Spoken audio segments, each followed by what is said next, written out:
আচ্ছা, শুনতে পারছো? মনে হয় আমরা আজকের হচ্ছে মানে সমস্ত কিছুর এমসিকিউ করব। প্রথমে হচ্ছে 1.3 থেকে শুরু করি। হয়ে গিয়ে থাকলে আবারও দেখো 1.3 এর এমসিকিউ গুলো করব।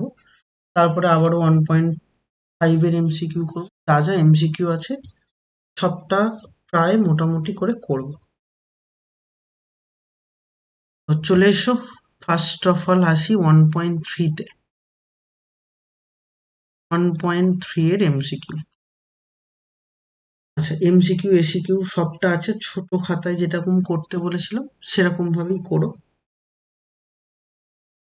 দেখো, একদম হচ্ছে 10 নাম্বার কোয়েশ্চেন আছে ওখানে। দেখো, 10 নাম্বারের একটা ফার্স্ট বলি। বলছে একটা দ্বিঘাত সমীকরণে বীজের সংখ্যা কটি হয়, মানে বীজের সংখ্যা কটি। আমরা কি বলেছিলাম যে একটা দ্বিঘাত সমীকরণ দেখতে এরকম হয়: a x square plus B x plus C equal to 0। তাহলে এরকম দেখতে একটা দ্বিঘাত সমীকরণ হয়। তাহলে এই দ্বিঘাত সমীকরণের বীজের সংখ্যা যখন বলেছে, দ্বিঘাত সমীকরণে সবসময় যেহেতু এই পাওয়ারে এখানে সব থেকে ম্যাক্সিমাম পাওয়ার 2 থাকে, তাই 2 থাকলে এটা দ্বিঘাত সমীকরণ। তাহলে এই দ্বিঘাত সমীকরণ যদি হয়, তাহলে দ্বিঘাত সমীকরণের আমরা সবসময় অ্যান্সার কটা পাই? দুটো করে পাই। তার মানে যদি বীজ যদি বলে, তাহলে বীজ কটা পাবো? দুটো পাবো। তাহলে অপশন বি ইজ কারেক্ট। তাহলে আমি বলতে পারবো যে দুটি বীজ আছে। একটা দ্বিঘাত সমীকরণের কটা বীজ আছে? দুটো বীজ আছে। নেক্সট, 2 নম্বর কোশ্চেন কি বলছে? 2 নম্বর বলছে যে a x square plus B x plus C equal to 0। এটা একটা দ্বিঘাত সমীকরণ আছে। বলছে এই দ্বিঘাত সমীকরণ হতে গেলে, ভালো করে বোঝো, এখানে বলছে দ্বিঘাত সমীকরণ হতে গেলে কি কি কন্ডিশন হতে পারে। দেখো, একটা দ্বিঘাত সমীকরণ এটা, তাহলে এটা যদি হতে হয় তাহলে এক্স এর পাওয়ার 2 থাকতে হবে। এক্স এর পাওয়ার 2 না থাকলে সেটা দ্বিঘাত সমীকরণ হওয়া পসিবল নয়। তাহলে এক্স এর পাওয়ার 2 হলেই তবেই সেটা দ্বিঘাত সমীকরণ হবে। তাহলে এক্স এর পাওয়ার যেহেতু 2 নয়, 2 না হয়, তাহলে সেটা দ্বিঘাত সমীকরণ হবে না। তাহলে এক্স এর পাওয়ার 2 হতে গেলে এই যে এ যেটা আছে এক্স স্কোয়ারের যে তোমার এক্স স্কোয়ারের যে সহগ পদ, এক্স স্কোয়ারের সহগ পদ কোনটা? এ সহগ পদ। তাহলে এই এ কে নট ইকাল টু 0 হতে হবে। মানে এ যদি কোনো সময় 0 হয়ে যায় তাহলে এক্স স্কোয়ার থাকবে না। তাহলে এক্স স্কোয়ারই যদি না থাকে তাহলে সেটা দ্বিঘাত সমীকরণ নয়। তাহলে দ্বিঘাত সমীকরণ হতে গেলে এক্স স্কোয়ারের যে সহগ পদ, মানে দ্যাট মিনস এ, এই এটাকে নট ইকাল টু 0 হতে হবে। মানে এ যদি নট ইকাল টু 0 হয়, তাহলেই আমরা বলতে পারবো যে ওটা একটা দ্বিঘাত সমীকরণ। তাহলে এক্স স্কোয়ারের যে সহগ পদ সেটা কি হবে? নট ইকাল টু 0 হবে। তাহলে অপশন বি, এই কোশ্চেন নাম্বার 2 এর কোনটা সঠিক? অপশন সি, যে এটা নট ইকাল টু 0 হতে হবে। এ যদি 0 হয়ে যায় তাহলে সেটা দ্বিঘাত সমীকরণ হবে না। নাম্বার 3 কোয়েশ্চেন কি বলছে? যে দ্বিঘাত সমীকরণের সব থেকে সর্বোচ্চ ঘাত কোনটা? তাহলে সর্বোচ্চ ঘাত কোনটা হবে? দেখো, a x square plus B x plus C, এটা ইকুয়াল টু 0। তাহলে এটা একটা দ্বিঘাত সমীকরণ। তাহলে এই দ্বিঘাত সমীকরণের, এই যে দ্বিঘাত সমীকরণটা আছে, এই দ্বিঘাত সমীকরণের সব থেকে সর্বোচ্চ ঘাত বা সব থেকে বড় ঘাত কোনটা, এটা হচ্ছে আমার কোয়েশ্চেন। তাহলে সব থেকে বড় ঘাত তার মানে হচ্ছে এক্স যদি হয়, তাহলে এক্স এর পাওয়ার হচ্ছে 2। তাহলে 2টাই হলো সর্বোচ্চ ঘাত বা সব থেকে বড় ঘাত হলো 2। তাহলে 2 হচ্ছে সব থেকে বড় ঘাত, এটা আমরা জানি। তার মানে আমাকে যদি সব থেকে বড় ঘাত কত হলে, তাহলে হচ্ছে 2। এটা এখানেও তাহলে option B is correct. Option B হচ্ছে 2। তারপরে বলছে যে একটা সমীকরণ দিয়ে বলছে এটা রৈখিক না দ্বিঘাত না ত্রিঘাত, সেটা তোমাকে লিখতে বলেছে। তাহলে 4 নম্বরে আমাকে একটা সমীকরণ দিয়েছে বাবা, সেই সমীকরণ কি 4 into 5x² minus 7x plus 2, এটা সমান সমান 5 into 4x² minus 6x plus 3। তাহলে এরকম দেওয়া আছে। তাহলে এইটা বলছে এই সমীকরণটা দ্বিঘাত না একঘাত না রৈখিক না ত্রিঘাত, কোনটা হবে সেটা জানতে হবে।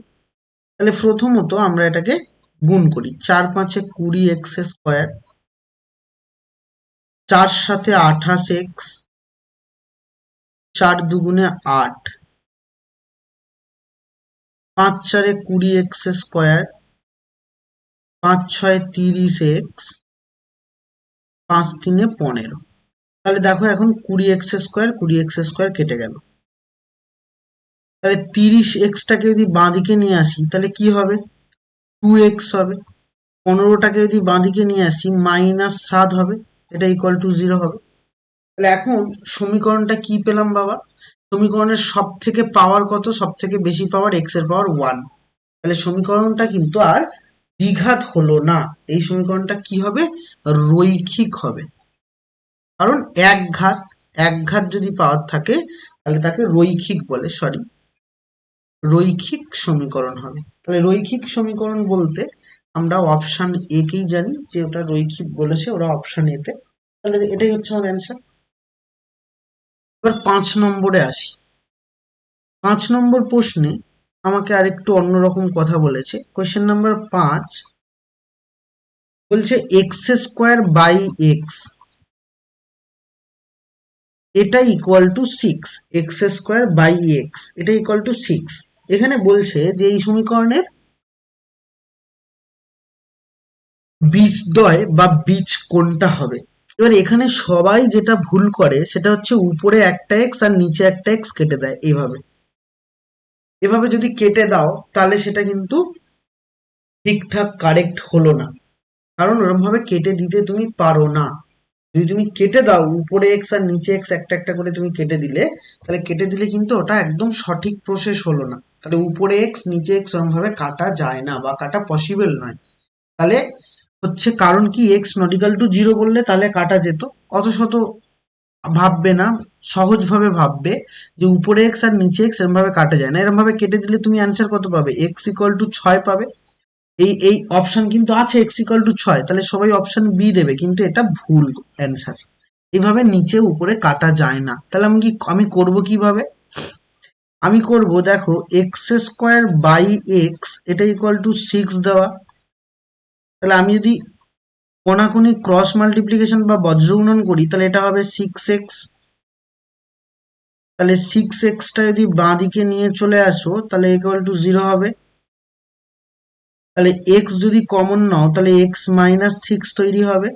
তাহলে এখন তুমি দ্বিঘাত সমীকরণের নিয়ম অনুযায়ী কি জানো, যে x ইকুয়াল টু 0 হবে অথবা x -6 ইকুয়াল টু 0 হবে।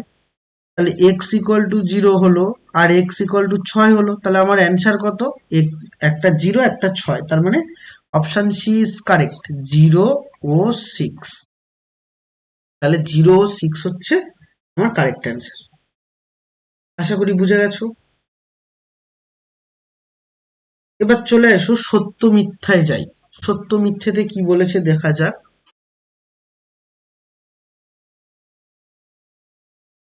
বি এর আন্ডারে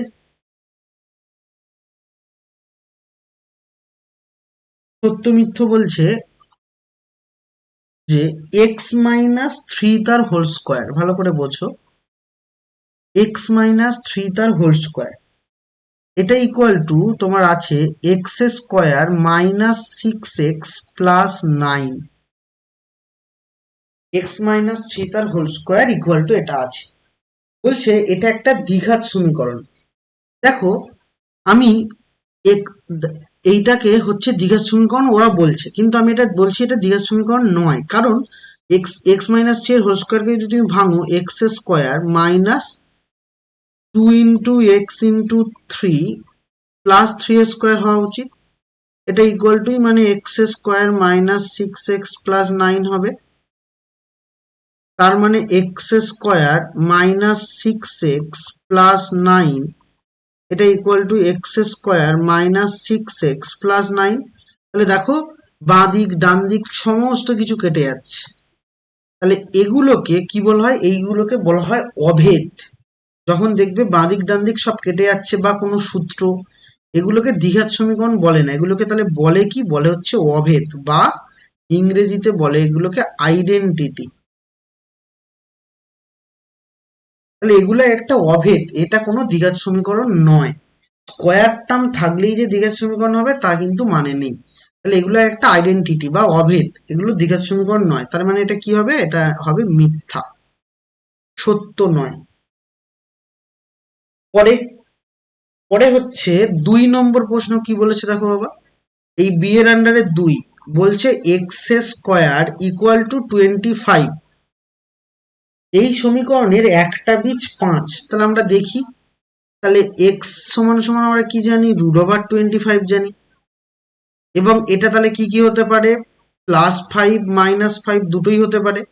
কিন্তু ওরা বলেছে একটি মাত্র বীজ 5। তাহলে একটি মাত্র বলেছে মানে কি বাবা? একটি মাত্র মানে অন্য কিছু হতে পারে না।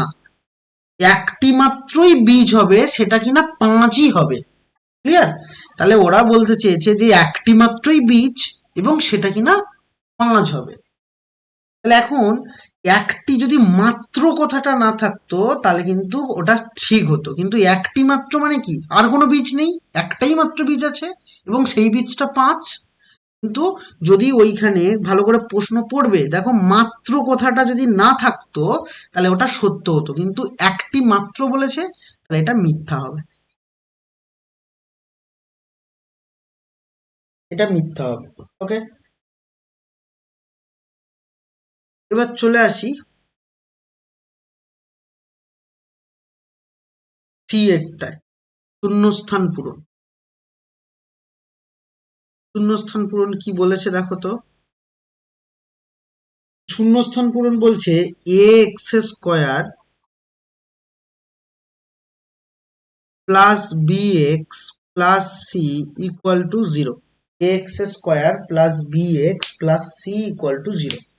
তাহলে এটা একটা দ্বিঘাত সমীকরণ। এই সমীকরণে ওরা বলছে এ ইকুয়াল টু 0 এবং বি নট ইকুয়াল টু 0, এটা আছে। তাহলে এখানে বলছে যে এ ইকুয়াল টু 0 এবং বিটা কি না নট ইকুয়াল টু 0, বি 0 নয়। আচ্ছা বাবা, তাহলে এ যদি 0 হয়ে যায় তাহলে এক্স স্কোয়ার থাকবে না, কারণ 0-র সাথে এক্স স্কোয়ার গুণ হলে 0ই হবে। তাহলে এ 0 বলে দিয়েছে মানে এক্স স্কোয়ার টার্মটা থাকবে না, তাহলে শুধু কি হবে? B x plus C equal to 0 হবে। ওকে, তার মানে এ 0, এ ইকুয়াল টু 0 বলেছে আর বি বলেছে নট ইকুয়াল টু 0। তার মানে a equal to 0, a equal to 0 যেহেতু বলেছে তাহলে এক্স স্কোয়ার টার্মটা থাকলো না। আর বি নট ইকুয়াল টু 0 মানে আমি আরামসে বলতে পারবো যে এক্স টার্মটা আছে, তাহলে এক্স এর পাওয়ার কিছু নেই মানে 1। তাহলে তাই যদি হয় তাহলে এটা একটা কি সমীকরণ হবে? এবার ওরা বলেছে এই সমীকরণটার নাম কি? তাহলে এটার নাম আমরা কি জানি? এক্স এর পাওয়ার যেহেতু 1, তাহলে একঘাত বা রৈখিক সমীকরণ। কেউ যদি বলে একঘাত সমীকরণ, তারও অ্যান্সার ঠিক আছে, একঘাত সমীকরণ, অথবা তাকে ভালোবাসায় বলা হয় রৈখিক সমীকরণ। রৈখিক রৈখিক সমীকরণ, তাহলে একঘাত অথবা রৈখিক সমীকরণ হবে আমার অ্যান্সার।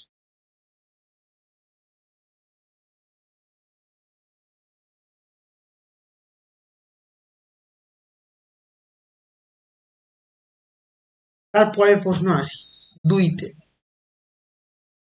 এটা এর 1 ছিল, এর 2-এ এসো। বলছে যে একটা সমীকরণের দুটি বীজই 1 হবে। তার মানে একটা সমীকরণ দেওয়া, তার দুটি বীজ 1ই হবে। তাহলে একটা সমীকরণ তার দুটো বীজই 1, তার মানে এক্স এর মানও 1 হবে এবং আরেকটা মানও 1ই হবে, দুটো বীজই 1। তাহলে এখন তুমি কি জানো বাবা, সমীকরণের, ভালো করে বোঝো, সমীকরণের দুটো বীজ যদি দেওয়া থাকে তাহলে সমীকরণ কিভাবে নির্ণয় করতে হয়। দুটো বীজ দেওয়া থাকলে এক্স স্কোয়ার, এটা আমরা শিখেছিলাম, বীজ দুটোর যোগফল ইন্টু এক্স প্লাস বীজ দুটোর গুণফল ইকুয়াল টু জিরো। এটা আমাদের সূত্র। তাহলে একটা সমীকরণে দুটো বীজ দেওয়া আছে, তাহলে সমীকরণ কি হবে, এক্স স্কোয়ার মাইনাস বীজ দুটোর যোগফল, তাহলে one plus one into x plus বীজ দুটোর গুণফল one into one equal to zero. তাহলে সমীকরণটা দেখতে কেমন, x square minus two x plus one equal to zero. এই হচ্ছে আমার কারেক্ট অ্যান্সার। দেখো পরের প্রশ্নটা আবার রিপিট করেছে। রিপিট বলতে কি, হ্যাঁ, বি এর সি এর আন্ডারে 3 নম্বর যেটা, ওটা ওইখানে 5 নম্বর প্রশ্নের সাথে একেবারে সেম। কি বলেছে, 3 নম্বর প্রশ্ন বলছে X square equal two 6x যদি হয় তাহলে এটাকে সমাধান করে কি কি বীজ পাবো, বা আমাদের হচ্ছে অ্যান্সার দুটো কি আসবে। তাহলে এটাকে আমি সমাধান যদি করি, x square minus 6x equal to zero হবে। তাহলে এক্স যদি কমন নেই তাহলে x minus six equal to zero হবে। তাহলে একটা আমি বলতে পারি এক্স ইকুয়াল টু জিরো, অথবা আর একটা কি বলতে পারি, x minus six equal to zero. তাহলে এক্স ইকুয়াল টু সিক্স, তাহলে আমার অ্যান্সার কত, জিরো ও হয়, এটা আমার অ্যান্সার।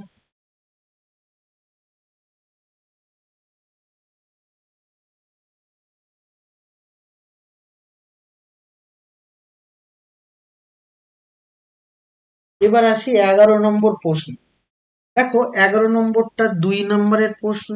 2 নম্বরের প্রশ্ন প্রপারলি তোমায় লিখে লিখে করতে হবে। 1 নম্বরের গুলো তুমি লিখতে কম পারো, একটু স্টেপ জাম করতে পারো, বা হচ্ছে তুমি সমাধান নাও দেখাতে পারো, রাফে করে অঙ্ক করতে পারো, সেগুলো সব ঠিক আছে।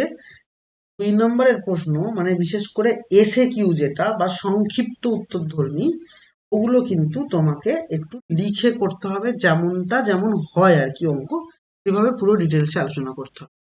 তো চলে এসো 11 নম্বর প্রশ্নে আসি।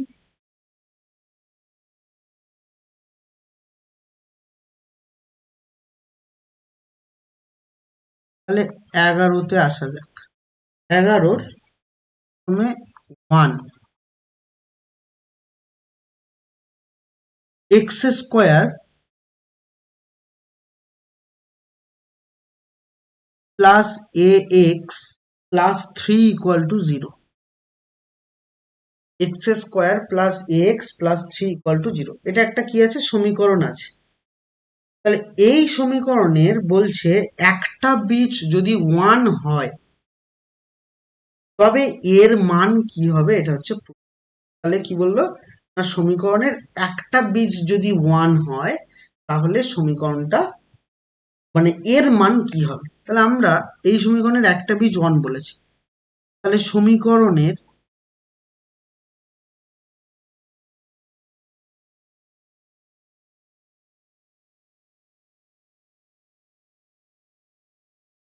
একটা বীজ ওয়ান যদি হয়, সমীকরণের একটা বীজ বলেছে ওয়ান, তাহলে ওয়ান হলে, তাহলে আমরা কি জানি, ওয়ান মানে কি, এক্স এর ভ্যালু ওয়ান। তাহলে একটা বীজ ওয়ান হলে এই ওয়ান দ্বারা সমীকরণটা সিদ্ধ করা বলে, সিদ্ধ হয়। সিদ্ধ করা মানে কি, না এই ওয়ান দ্বারা এ কি হবে, ওয়ান বসিয়ে দিলেও জিরো আসবে।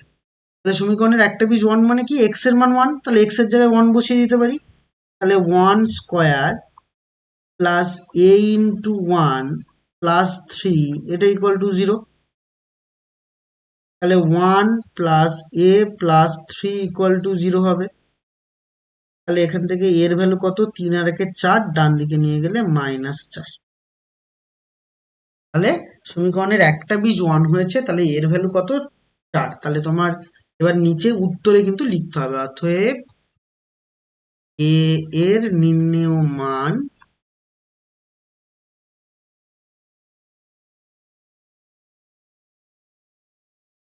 হলো মাইনাস চার। এ এর নির্ণেয় মান হলো কত, মাইনাস চার। হয়ে গেল। এবার চলে এসো 11-2।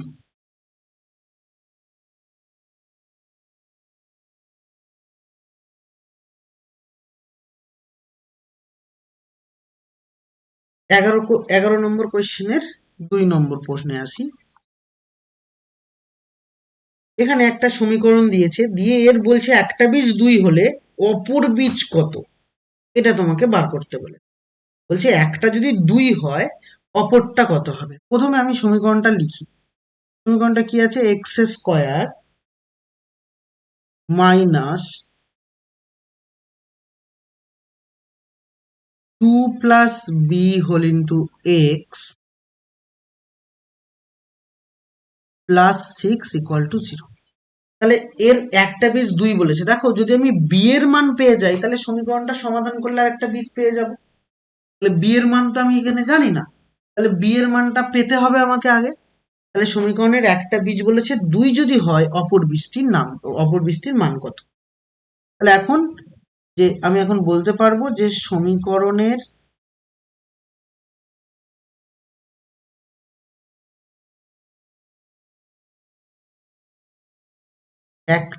একটি বীজ 2 যদি হয় তাহলে 2 বসিয়ে দেবো। তাহলে x square minus 2 plus B, sorry বাবা, 2 মানে কি এক্স ইকুয়াল টু 2, যেমন আগের অঙ্কে বলেছি। তাহলে এক্স এর জায়গায় 2 বসাও। 2 square minus 2 plus B into 2 plus 6 equal to 0 হওয়া উচিত। 2 স্কোয়ার 4 মাইনাস 2 গুণ হচ্ছে 2 দুগুণে 4 প্লাসে মাইনাসে minus 2b plus 6 equal to 0। তাহলে প্লাস 4 মাইনাস 4 কেটে গেল, তাহলে 2b ইকুয়াল টু 6 হবে। তাহলে এখান থেকে b ইকুয়াল টু কত? 6/2, মানে 2 3 6। তাহলে বি এর মান কত? বি এর মান 3। কিন্তু আমার প্রশ্নে বি এর মান কিন্তু বাবা চাইনি, বলেছে আরেকটা মান কি হবে এক্স এর, মানে আরেকটা বীজ কি হবে। তাহলে এখন বি ইকুয়াল টু 3 পেয়েছো, তাহলে বি ইকুয়াল টু 3 যদি সমীকরণে বসিয়ে দাও, দিয়ে সমাধান করলে আমি অ্যান্সার পেয়ে যাব। তাহলে এখন এবার বি এর জায়গায় 3 বসিয়ে দেবো। তাহলে x square minus 2 plus 3 whole into x plus 6 equal to 0। তাহলে x square minus 2x minus 3x plus 6 equal to 0। তাহলে এক্স কমন নিলে কি হবে? এক্স মাইনাস 2 হবে, মাইনাস 3 কমন নিলেও এক্স মাইনাস 2 হবে, এটা ইকুয়াল টু 0। তাহলে এক্স মাইনাস 2 হলো, আর একটা টার্ম হলো কত? এক্স মাইনাস 3, যেটা ইকুয়াল টু 0। তাহলে এক্স মাইনাস 2 ইকুয়াল টু 0, আর একটা কত? এক্স মাইনাস 3 ইকুয়াল টু, তাহলে এক্স ইকুয়াল টু 2 হবে, আর একটা কত? এক্স ইকুয়াল টু 3 হবে। তাহলে একটা বীজ এক্স ইকুয়াল টু 3, আর একটা কত? X equal to 2। তাহলে এখন এক্স ইকুয়াল টু 2 তো দেওয়া ছিল, তোমাকে কি বার করতে বলেছে? অপর বীজ। তাহলে অপর বীজ কত? এক্স ইকুয়াল টু 3 হচ্ছে অপর বীজ। তাহলে আরেকটা বীজ হলো এক্স ইকুয়াল টু 3।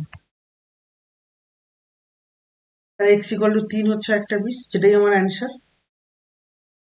এবং সেম ভাবে ওই 3 নম্বরটাও একই কথাবার্তা বলেছে। 3 নম্বরটা একই কথাবার্তা বলেছে মানে কি? আবারও 3 নম্বরে দেখো, প্রশ্ন পড়ো, দেখো সেম বলছে। 3 নম্বরও তাই আমাকে বলছে কি না, 3 নম্বরে বলছে যে সমীকরণ দেওয়া, বলছে একটা বীজ যদি 2 হয় তাহলে অপর বীজ কত। তাহলে ওখানে 3 নম্বরে কি সমীকরণ দিয়েছে?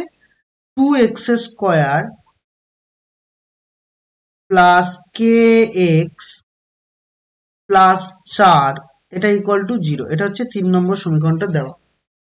তাহলে একটা বীজ 2, তাহলে অপর বীজ যখন বার করতে বলেছে, তাহলে এই কে এর মানটা যদি পেয়ে যাই তাহলে আরেকটা বীজ বেরিয়ে আসবে। তাহলে কে এর মান আমাদের কাছে আননোন। তাহলে একটা বীজ যেহেতু 2 আছে, তাহলে আমি প্রথমে সমীকরণের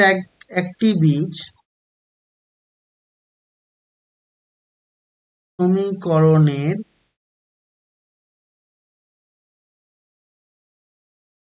একটি বীজ যদি 2 হয়, তাহলে 2 হলে 2 বসিয়ে দেবো। 2 into 2 square plus K into 2 plus 4 equal to 0 হওয়া উচিত।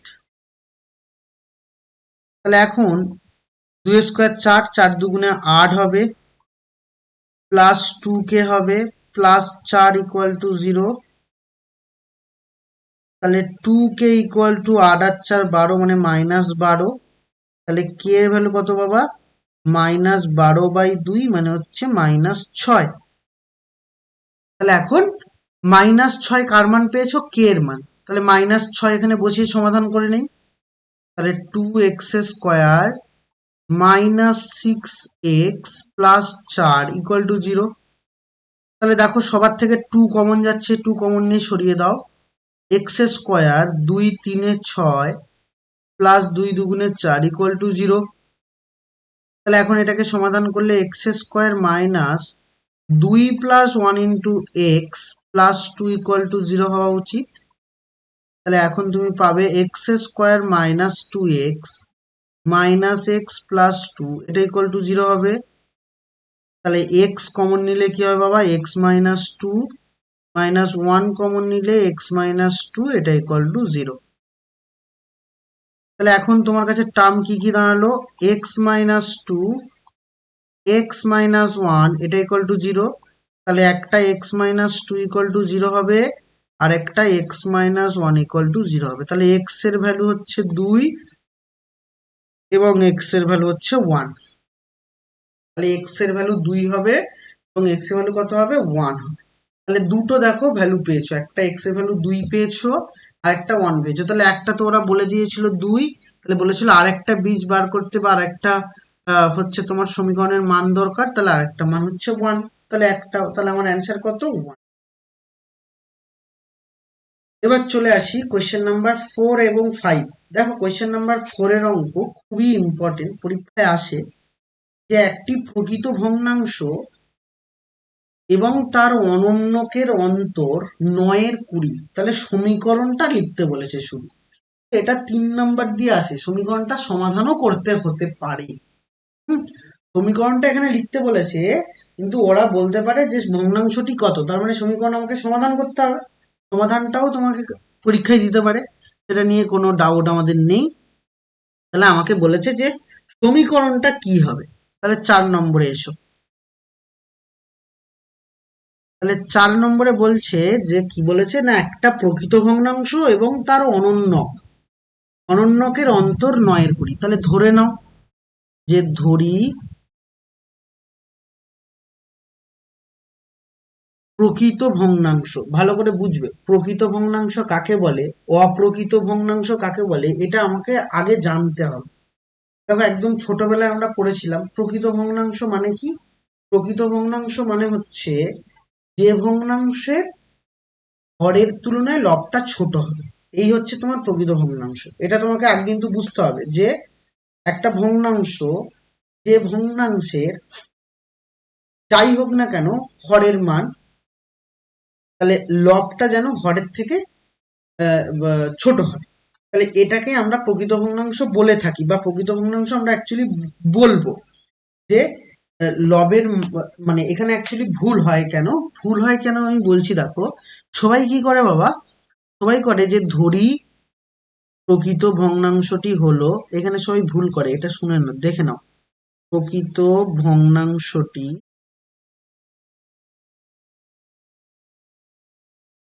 হলো এক্স, এইটা ধরে নেয়। এটা কিন্তু ধরা যাবে না। কেন বলছি বাবা, এক্স, এক্স এর নিচে কিছু নেই মানে 1। তাহলে এখন কি হলো, এক্স এর মানটা যদি 1-এর থেকে বড় হয়ে যায় তাহলে এ প্রকৃত হবে না, তাই না? এটা প্রকৃত আর রইলো না। তুই বলবে স্যার কেন? কারণ প্রকৃত ভগ্নাংশ দেখতে এরকম হয়, 3/5, 5/7 এরকম। তার মানে উপরের অংশটা ছোট হয় এবং নিচেরটা বড় হয় কিন্তু। হ্যাঁ, এটা বুঝতে হবে কিন্তু। এরকম ভাবে নিলে কিন্তু হবে না। তাহলে প্রকৃত ভগ্নাংশ ধরতে হলে তোমাকে কি করতে হবে, এটাকে ঘুরিয়ে ধরতে হবে, 1/x, উপরে 1 নিচে x। তাহলে এটা হচ্ছে প্রকৃত ভগ্নাংশ। তাহলে তাহলে আমাকে এর অনন্যক বলেছে মানে কি, উল্টে যাবে। তাহলে আমি শর্তানুযায়ী করব। তাহলে শর্তানুযায়ী প্রকৃত ভগ্নাংশ এবং তার অনন্যক, অনন্যক মানে উল্টে দেওয়া, মানে x/1 হওয়া। তাহলে এদের অন্তরফল বা বিয়োগফল, এই অন্তর বলেছে কত, 9/20। বেশ, তাহলে এটাকে ক্যালকুলেশন করলে হবে। তাহলে এক্স যদি লসগু হয় বাবা, তাহলে এখন কি হবে, 1 - x² = 9/20। তাহলে আমি যদি কোনাকুনি গুণ করে দিই, তাহলে 9x = 3 - 20x² হওয়া উচিত। তাহলে এখন সবগুলো একদিকে নিয়ে নাও, 20x² plus 9x minus 20 equal to 0 হবে।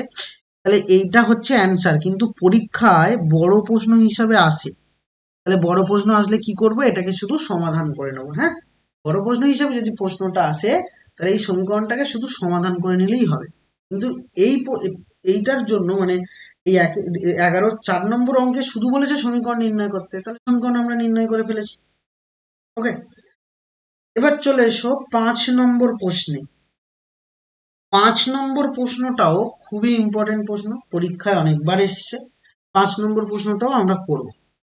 তো 5 নম্বর প্রশ্নে দেখো, 5 নম্বর প্রশ্ন অনেকভাবে করা যায়। আমি একদম যেহেতু 2 নাম্বার, তাহলে আমি শর্টে করার চেষ্টা করব। প্রথমে একটা সমীকরণ দিয়েছে, কি সমীকরণ বাবা? বলছে ax²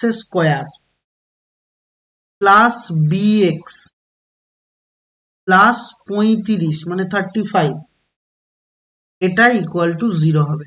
তাহলে ax² plus bx plus 35 equal to 0। তাহলে এই সমীকরণের দুটো বীজ বলেছে, বীজদ্বয় কত বলেছে?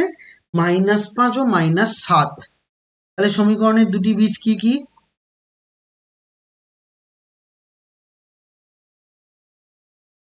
সমীকরণের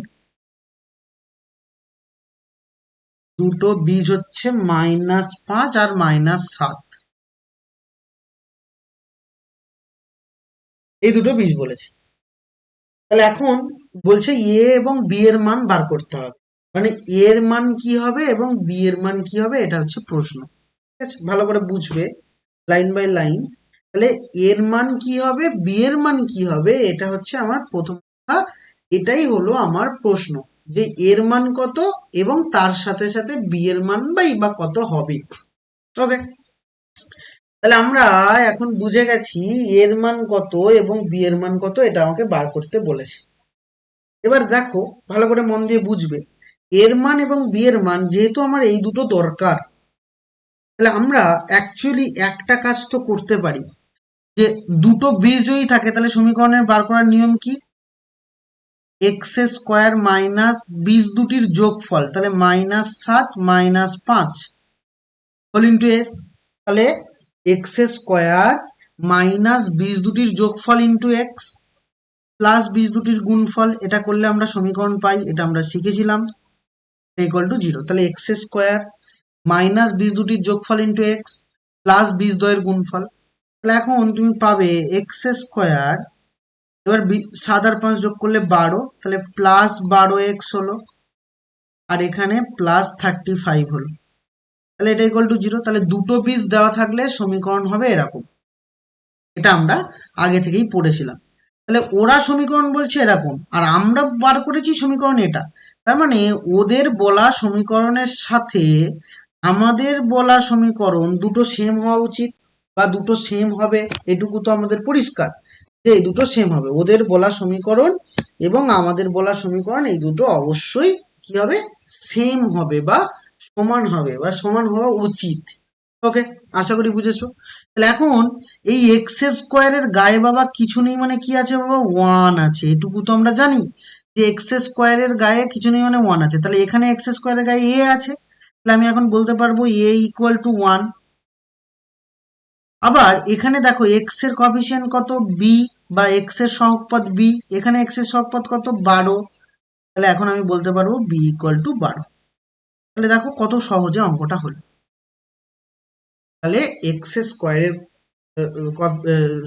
সহগপদ 1, তার মানে a ইকুয়াল টু 1, x এর সহগপদ 12, তার মানে b ইকুয়াল টু 12। আশা করি বুঝে গেছো। যদি বুঝে গিয়ে থাকো, 1.4-এ কোনো শর্ট প্রশ্ন নেই, 1.5-এর শর্ট প্রশ্নে চলে এসো।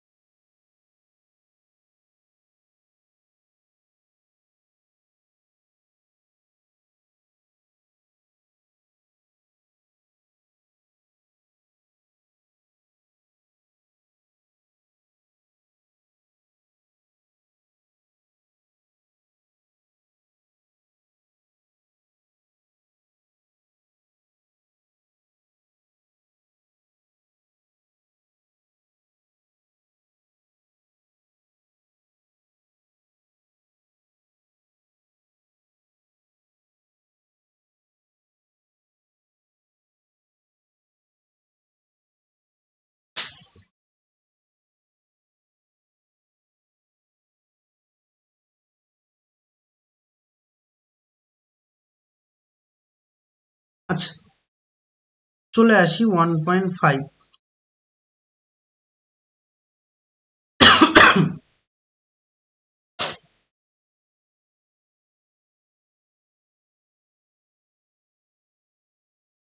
এটারও আমরা শর্ট প্রশ্নগুলোই আলোচনা করব।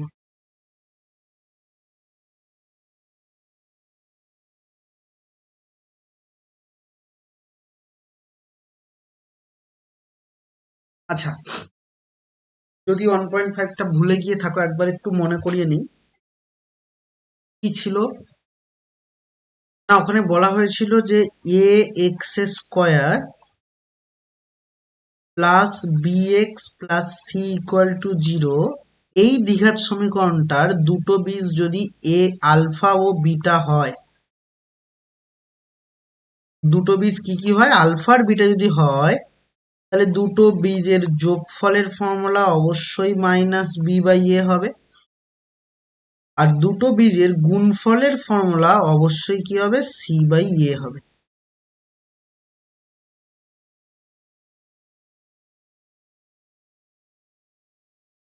তাহলে আমি দুটো সমীকরণ পেয়েছি, দুটো সমীকরণের যোগফলের ফর্মুলা আমি বলতে পারবো যে মাইনাস বি বাই এ, আর দুটো বীজের গুণফলের ফর্মুলা আমি বলতে পারবো সি বাই এ। এটা কিন্তু আমরা আগে জানি, মানে আগে থেকে জানি। এইটার হেল্প নিয়ে আমাদের ম্যাক্সিমাম অঙ্কই হবে এই চ্যাপ্টারের। তাহলে কি বললাম, দুটো বীজের যোগফল b by A. B by a বলতে কি, এক্স এর সহগ পদ, বাই এ বলতে এক্স স্কোয়ারের সহগ পদ। আর দুটো বীজের গুণফল মানে ধ্রুবক পদ বাই হচ্ছে এক্স স্কোয়ারের সহগ পদ। এবার চলে আসো একদম ফার্স্ট কোশ্চেনে, এমসিকিউ এর 12 এ তার 1 নম্বর। কি বলেছে না, x square minus 6x plus 2 equal to 0, এই সমীকরণের বলেছে বীজদ্বয়ের সমষ্টি কি, বা বীজ দুটির সমষ্টি কি হবে, বা যোগফল কি হবে। তাহলে বীজ দুটির যোগফল অবশ্যই কি হবে বাবা, বীজ দুটির যোগফল অবশ্যই হচ্ছে মাইনাস বি বাই এ তৈরি হবে। এটা আমার হওয়া উচিত যে মাইনাস বি বাই এ। তাহলে বীজ দুটির যোগফল minus B by A. B বলতে কি বাবা, এক্স এর সহগ। তাহলে এক্স এর সহগ -6, মাইনাস চিহ্ন থাকলে মাইনাস নিতে হবে, বাই এক্স স্কোয়ারের সহগ পদ, এক্স স্কোয়ারের গায়ে কিছু নেই মানে 1 আছে, বাই 1। তাহলে কত অ্যান্সার, 6 অ্যান্সার। 6 অ্যান্সার কোনটা বলছে, অপশন সি বলেছে। Option C is correct.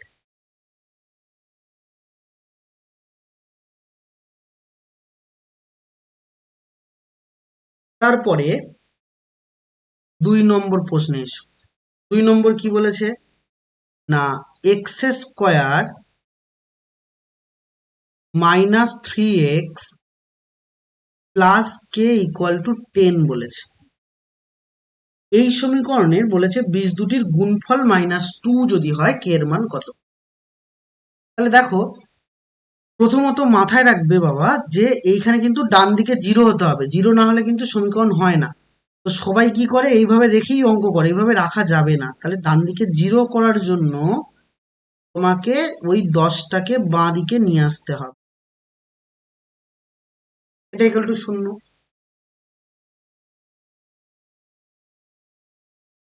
হয়েছে। তাহলে এখন বীজ দুটির গুণফল কত, -2। ওরা বলেছে বীজ দুটির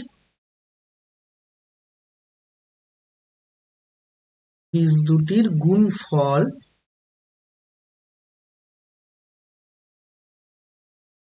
সমান -2। তাহলে বীজ দুটির গুণফলের সূত্র কি, সি বাই এ। সি বলতে ধ্রুবক, তাহলে ধ্রুবক পদ কোনটা, এটা। তাহলে কে -10 বাই এ বলতে এক্স স্কোয়ারের সহগ পদ, এক্স স্কোয়ারের সহগ পদ কিছু নেই মানে 1 আছে বাবা, তাহলে বাই 1, এটা ইকুয়াল টু -2। তাহলে এখান থেকে কে সমান কত হবে, -2 + 10, তার মানে কত, 8। 8 মানে অপশন সি ইজ কারেক্ট।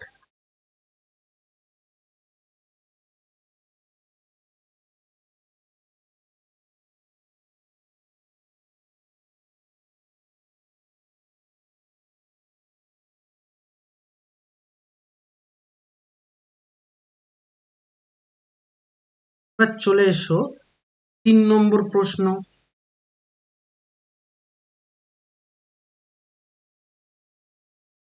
3 নম্বর কি বলছে, একটা সমীকরণ দেওয়া, কি সমীকরণ, a x square plus B x plus C equal to 0।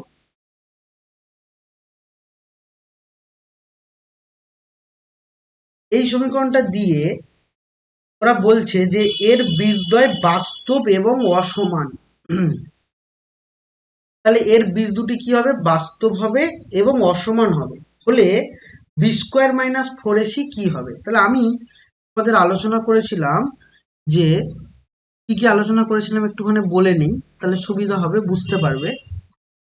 A x square plus B x plus C equal to 0, এই সমীকরণের বলেছিলাম বাবা যে বীজদ্বয় যদি বাস্তব হয়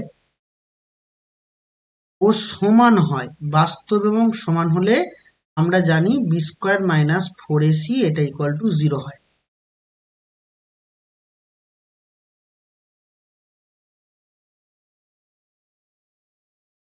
2 নম্বর বলেছিলাম বাস্তব ও অসমান যদি হয় তাহলে B square minus four AC এটাকে নিরূপক বলে, এটা কি হয়, গ্রেটার দেন 0 হয়। 3 নম্বর বলেছিলাম অবাস্তব ও অসমান যদি হয় তাহলে বলেছিলাম B square minus four AC এটা কি হয়, লেস দেন 0 হয়, গ্রেটার দেন 0 হয়, আর একটা লেস দেন 0 হয় বা 0 থেকে ছোট হয়। তাহলে এখন আমাকে বলেছে এই সমীকরণের বীজদ্বয় বাস্তব এবং অসমান। তাহলে বাস্তব এবং অসমান হলে সেকেন্ড কন্ডিশন হবে, গ্রেটার দেন 0 হবে। B square minus four AC এটা কি হবে, গ্রেটার দেন 0 হবে। তাহলে গ্রেটার দেন 0 মানে কি বাবা, গ্রেটার দেন 0 মানে কোন অপশনটা হবে, অপশন এ হবে, option A is correct, greater than 0। 4 নম্বর প্রশ্ন পরীক্ষায় বহুবার এসছে, তাহলে বীজদ্বয় 4 নম্বর প্রশ্নে দেখো বলেছে বীজদ্বয় সমান বলেছে।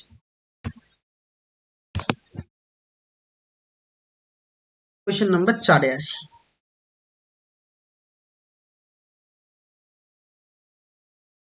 এখানেও সমীকরণ কি দেবো বাবা, a x square plus B x plus C এটা ইকুয়াল টু 0, এটা সমীকরণ।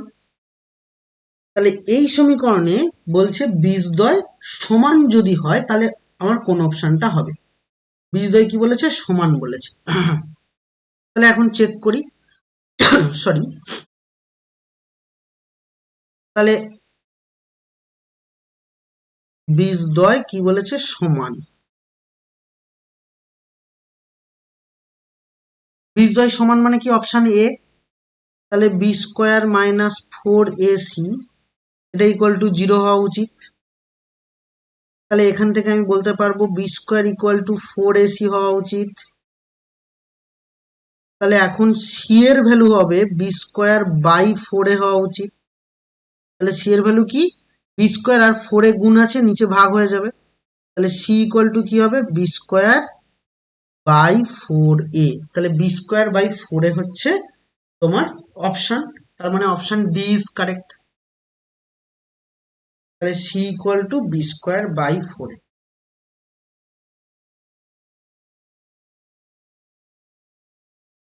এবার আসি 5 নম্বর প্রশ্নে।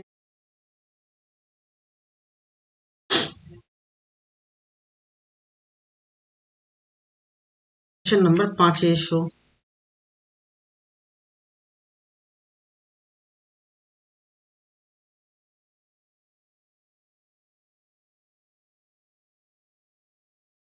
5 নম্বর কোশ্চেন বাবা কি বলছে একটু দেখা যাক। 5 নম্বর প্রশ্ন, আমাকে একটা সমীকরণ দিয়েছে, কেমন দেখতে? 3x² প্লাস 8x প্লাস 2 এটা ইকুয়াল টু 0। ভালো করে বুঝবে, 3x² প্লাস 8x প্লাস 2 এটা ইকুয়াল টু 0। এটা হচ্ছে আমার সমীকরণ দেওয়া। এই সমীকরণের দুটো বীজ কি কি বলেছে? একটা আলফা এবং একটা হচ্ছে বিটা। তাহলে দুটো বীজ হচ্ছে আলফা আর বিটা। তাহলে সমীকরণের দুটি বীজ কি বাবা? আলফা ও বিটা। এই সমীকরণের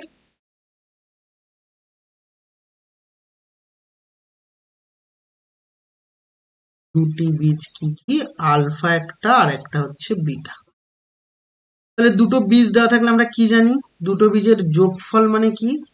minus B by A. B বলতে কি? বি বলতে এক্স স্কোয়ারের এক্স এর সহগ 8 বাই এ বলতে 3। দুটো বীজের গুণফল সি বাই এ। সি বলতে 2 আর এখানে 3।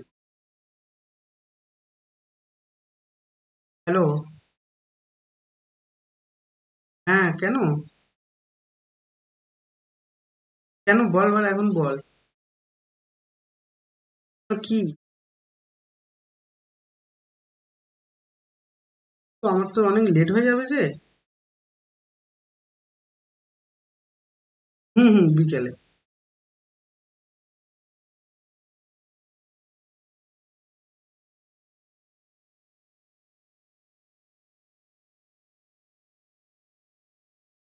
হুম, আমি নাই পড়িয়ে নিয়ে কল করে নেই।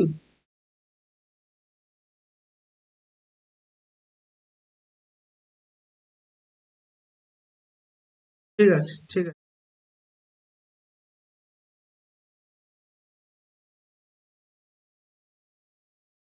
তাহলে আমি বীজ দুটির গুণফল এবং যোগফল পেয়ে গেছি। তাহলে তোমাকে বাবা মান বার করতে বলেছে কি? ওরা বলেছে যে 1/α প্লাস 1/β এর মান কি হবে? ভালো করে বুঝবে। তাহলে 1/α দরকার এবং 1/β দরকার। তাহলে এই মানটা দরকার। তাহলে এখন আমি লসাগু করি, আলফা বিটা। তাহলে উপরে হবে কত? Beta plus alpha. তাহলে বিটা প্লাস আলফার মান তুমি কত জানো? বা আলফা প্লাস বিটার মান -8/3। আর আলফা বিটার মান হচ্ছে 2/3।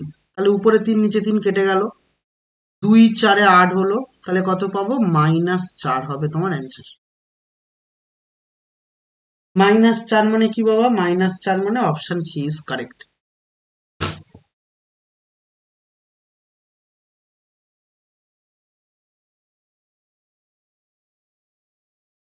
এবার চলে এসো সত্য মিথ্যেতে যাই।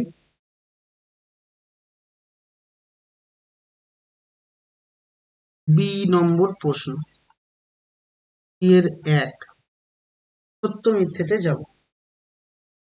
তাহলে সত্য মিথ্যেতে কি বলেছে দেখো তো? একটা সমীকরণ দেওয়া, কি সমীকরণ? x² প্লাস এক্স প্লাস 1 এটা ইকুয়াল টু 0। এই সমীকরণটা দেওয়া। তাহলে এই সমীকরণের বীজদ্বয় বলেছে বাস্তব। আচ্ছা, বীজদ্বয় যদি বাস্তব হয় তাহলে আমরা কি জানি বাবা? বি স্কোয়ার, বীজদ্বয় বাস্তব কোথায় কোথায় হয়? b² - 4ac ইকুয়াল টু 0 হতে হবে। আর না হয় b² - 4ac গ্রেটার দেন 0 হতে হবে, বা 0 থেকে বড় হতে হবে। তাহলেই আমরা বাস্তব জানি। কিন্তু ওরা বাস্তব বলেছে, তাহলে সত্যি কি বাস্তব হচ্ছে সেটা আমাকে চেক করতে হবে। তাহলে এখন আমি এর এই সমীকরণের b² - 4ac চেক করি। তাহলে b² - 4ac এটা চেক করব। তাহলে বি স্কোয়ার মানে কত? এক্স, বি মানে হচ্ছে এক্স এর সহগ। তাহলে এক্স এর সহগ দেখো 1, তাহলে 1 স্কোয়ার। 4, এ বলতে কত? এক্স স্কোয়ারের সহগ। তাহলে এক্স স্কোয়ার মানে হচ্ছে সহগ হচ্ছে 1। সি বলতে কি? সি বলতে ধ্রুবক পদ, এটাও 1। তাহলে 1 - 4 হবে। তাহলে এটা -3 হবে। তাহলে 1 - 4 মানে -3। তাহলে -3 অবশ্যই 0 থেকে ছোট ভ্যালু। তাহলে -3টা অবশ্যই 0 থেকে দেখো বাবা ছোট ভ্যালু, তাই না? তাহলে -3 যদি 0 থেকে ছোট হয়, -3 যদি 0 থেকে ছোট হয়, তাহলে এখানে কি জানি? যে বীজদ্বয় শূন্য থেকে যদি ছোট হয়, শূন্য থেকে ছোট হয়, তাহলে হচ্ছে অবাস্তব হয়। তাহলে ওরা কি বলেছে? ওরা বলেছে বাস্তব, তাহলে এটা মিথ্যা হবে, মিথ্যা। 2 নম্বরে এসো। 2 নম্বরে আবার একটা সমীকরণ দেওয়া, x² - x+2 বলেছে এই সমীকরণের বীজদ্বয় বাস্তব নয় বলেছে। তাহলে আবারও আমি b² - 4ac কে চেক করব।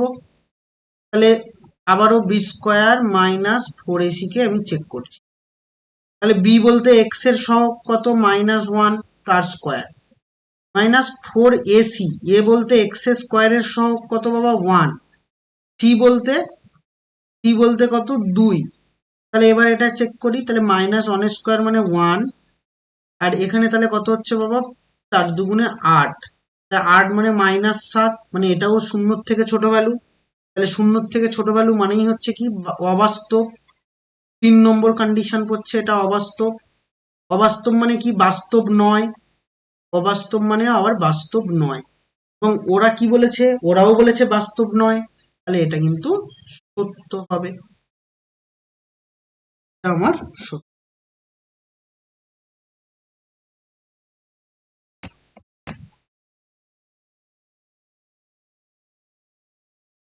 এবার আমি শূন্যস্থান পূরণে যাওয়া যাক।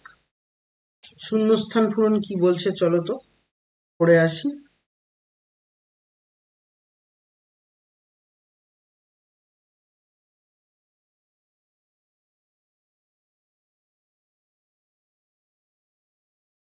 শূন্যস্থান পূরণ সি এর আন্ডারে 1। তাহলে শূন্যস্থান পূরণ কি বলছে দেখো। বলছে 7x² - 12x +18 এটা ইকুয়াল টু 0 হবে। তাহলে 7x² - 12x +18 এটা ইকুয়াল টু কি হবে? 0 হবে। এই সমীকরণটার বলেছে বীজদ্বয়ের সমষ্টি এবং গুণফলের অনুপাত বার করতে হবে। ওকে, তাহলে এখানে বীজদ্বয়ের সমষ্টি আগে বার করি, তারপর গুণফল বার করে নিই, তারপরে সেই দুটো অনুপাত বার করব। তাহলে বীজদ্বয়ের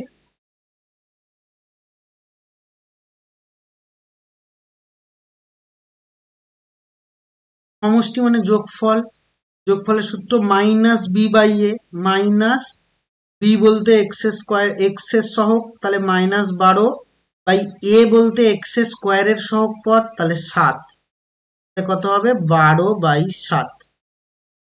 বীজদ্বয়ের গুণফল বার করব। গুণফল মানে ধ্রুবক পদ 18 বাই এক্স স্কোয়ারের সহগ কত হবে? 7 হবে। তাহলে অনুপাত চেয়েছে, তাহলে নির্ণেয় অনুপাত। তার অনুপাত বাবা এক্স স্কোয়ার, এই হচ্ছে বীজদ্বয়ের সমষ্টি ইস টু বীজদ্বয়ের গুণফল। তাহলে 7 7 কেটে দাও, তাহলে 6 দুগুণে 12, 6 3 18, 2:3 হচ্ছে আমার অ্যান্সার হবে।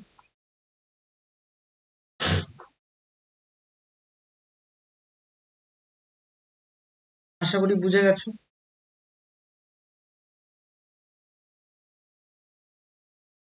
এবার তারপরে আসি 2 নম্বর প্রশ্ন। কোশ্চেন নাম্বার 2 এ এসো। 2 নম্বর প্রশ্ন কি বলছে একটুখানি দেখা যাক, চলো। 2 বলছে যে একটা সমীকরণ দেওয়া, কি দেওয়া বাবা? ax² plus bx plus c equal to 0। তাহলে এই সমীকরণটা বলছে যে বীজদ্বয় পরস্পর অনন্যক। আচ্ছা বাবা, অনন্যক মানে কি? অনন্যক মানে একটা আর একটা উল্টে যাওয়া। তাহলে আমি বীজ দুটোকে মনে মনে ভাবি। অনন্যক বলেছে মানে কি? তাহলে ধরে নিচ্ছি, ধরি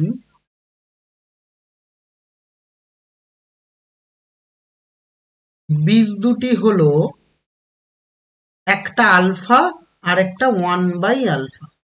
ক্লিয়ার? তাহলে বীজ দুটোকে আমি ধরে নিয়েছি একটা আলফা হবে এবং আরেকটা কি হবে 1/α, তাহলে অনন্যক হলো, একটা আলফা একটা 1/α। তাহলে এই বীজ দুটোর আমি যদি গুণফল বার করি এবং যোগফল বার করি তাহলে দেখা যাক কি আসবে। তাহলে বীজ দুটো যদি যোগফল বার করি তাহলে যোগফল হচ্ছে -b/a, কিন্তু আমাকে সি ইকুয়াল টু জানতে চেয়েছে, দেখো যোগফলে সি নেই, তাহলে গুণফল নেই, গুণফল মানে কত, c/a, এটা আমরা ফর্মুলা জানি। তাহলে এটা যদি করি তাহলে আলফা আলফা কেটে গেল, তাহলে কোনাকুনি যদি গুণ করো তাহলে সি ইকুয়াল টু কত পাবো, এ পাবো। আর ওরা জানতে চেয়েছে সি ইকুয়াল টু কত, তাহলে সি ইকুয়াল টু শূন্যস্থানে কত বসবে, এ বসবে। এটাই আমার অ্যান্সার।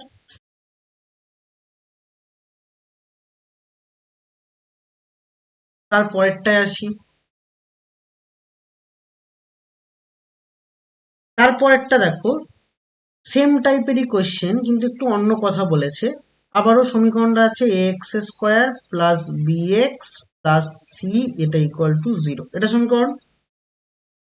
এখানেও একই কথা বলেছে, বলছে যে বীজদ্বয় পরস্পর বলেছে অনুন্নক এবং বিপরীত চিহ্নযুক্ত। তাহলে বলেছে অনুন্নক এবং বিপরীত চিহ্নযুক্ত যদি হয়, তাহলে একটা কথা বলেছে বাবা অনুন্নক এবং তার সাথে সাথে বলেছে বিপরীত চিহ্নযুক্ত। তাহলে আমি বলতে পারবো সমীকরণের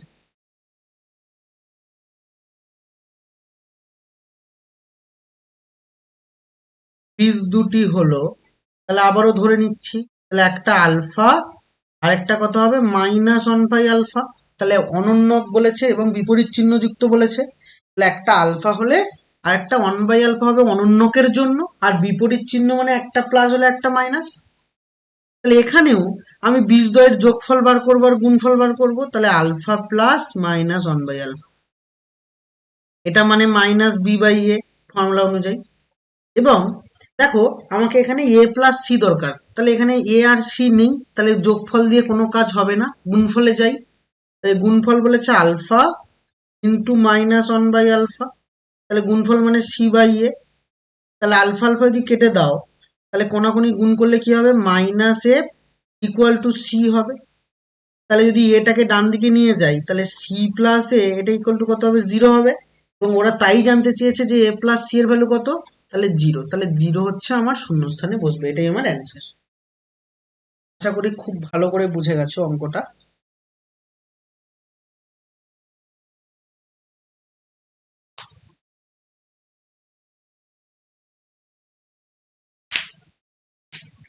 এবার 13 নম্বর অঙ্কগুলোয় আসবো। 13 নম্বরেও সেম কন্ডিশন বাবা।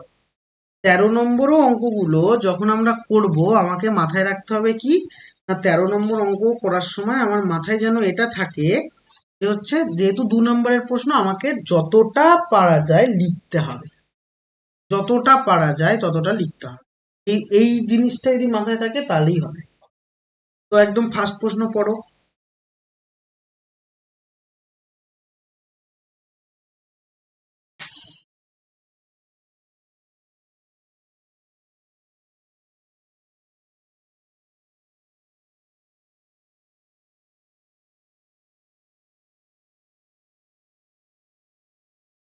কোশ্চেন নাম্বার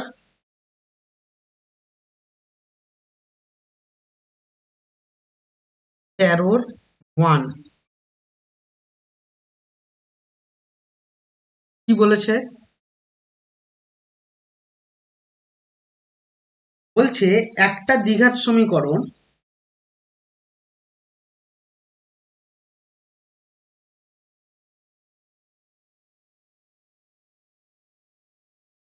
যার বীজদ্বয়ের সমষ্টি 14 গুণফল 24, তাহলে সমীকরণটা কি হবে, একদম সহজ। তাহলে বীজদ্বয়ের সমষ্টি বলেছে 14,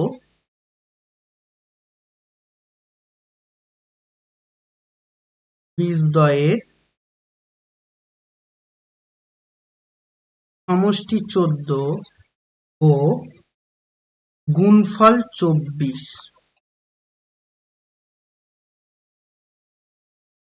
তাহলে সমীকরণটা কি হবে, এটা হচ্ছে প্রশ্ন।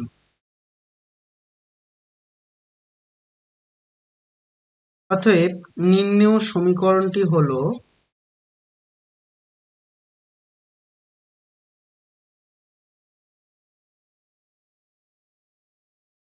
আমরা কি জানি, এক্স স্কোয়ার মাইনাস বীজদ্বয়ের যোগফল ইন্টু এক্স প্লাস বীজদ্বয়ের গুণফল মানে 24, এটা ইকুয়াল টু 0। তাহলে এটা আমার অ্যান্সার।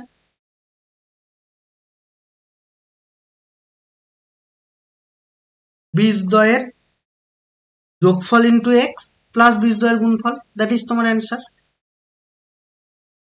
এটা অ্যান্সার হবে। 2 নম্বরে এসো। 2 নম্বরে বলছে বীজদ্বয়ের সমষ্টি এবং গুণফল যদি সমান হয় তাহলে কে এর মান কত।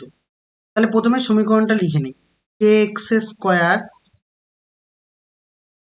Minus plus 2x plus 3k, এটা ইকুয়াল টু 0। এটা দেওয়া আছে।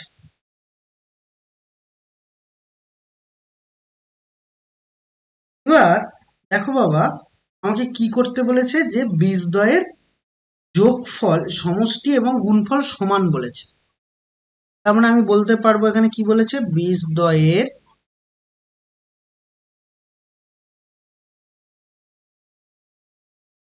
সমষ্টি ইকুয়াল টু বীজদ্বয়ের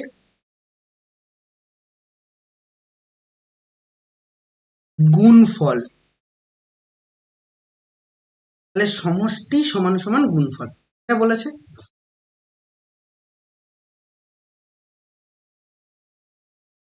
তাহলে বীজদ্বয়ের সমষ্টি মানে কি বাবা, বীজদ্বয়ের সমষ্টি, এক সেকেন্ড একটুখানি হোল্ড করো।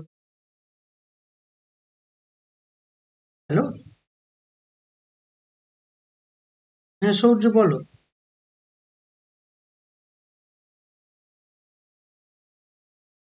হ্যাঁ, বোর্ডসের পড়াটা কালকের হচ্ছে ওই পাবো, কারণ হচ্ছে ওই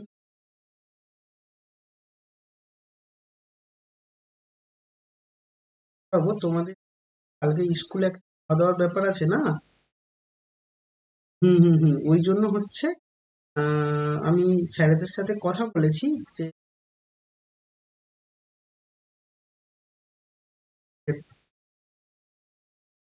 11টার সময় ডেকেছে, তাই তো? ডেকেছে, হ্যাঁ, আমি ওই জন্য কথা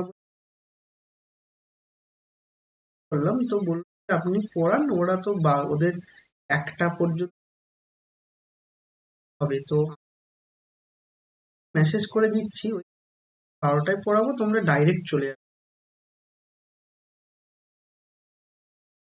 মানে হ্যাঁ চলে এসো, মানে মিস করো না, তাহলে পরের দিন বুঝতে অসুবিধা হবে। হ্যাঁ, হুম হুম, ওকে ওকে ওকে।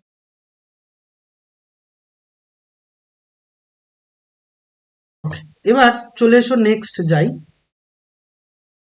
ভালো করে বুঝবে।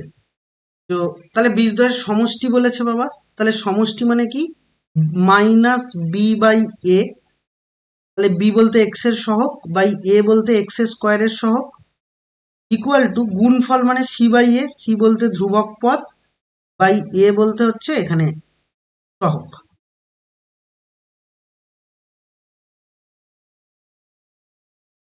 তাহলে কে কে ক্যান্সেল আউট হলো, তাহলে 3k ইকুয়াল টু কত পাবো বাবা, -2 পাবো। তাহলে দেয়ার ফোর কে ইকুয়াল টু কত, -2/3। এটাই এটাই তোমার অ্যান্সার।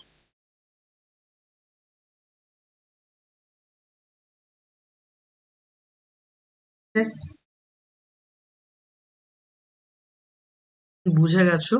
নেক্সট চলে এসো 3 নম্বর। 3 নম্বর কোয়েশ্চেন কিন্তু মোস্ট ইম্পর্টেন্ট কোয়েশ্চেন, পরীক্ষায় আসবে, ভালো করে দেখো। আসি,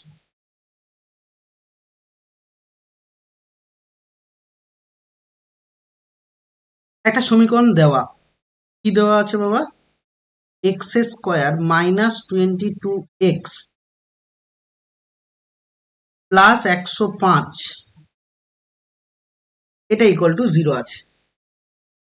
আমাকে বলছে যে এই সমীকরণের বীজদ্বয় আলফা এবং বিটা, এই সমীকরণটার বীজদ্বয় বলেছে আলফা এবং বিটা, তাহলে সমীকরণের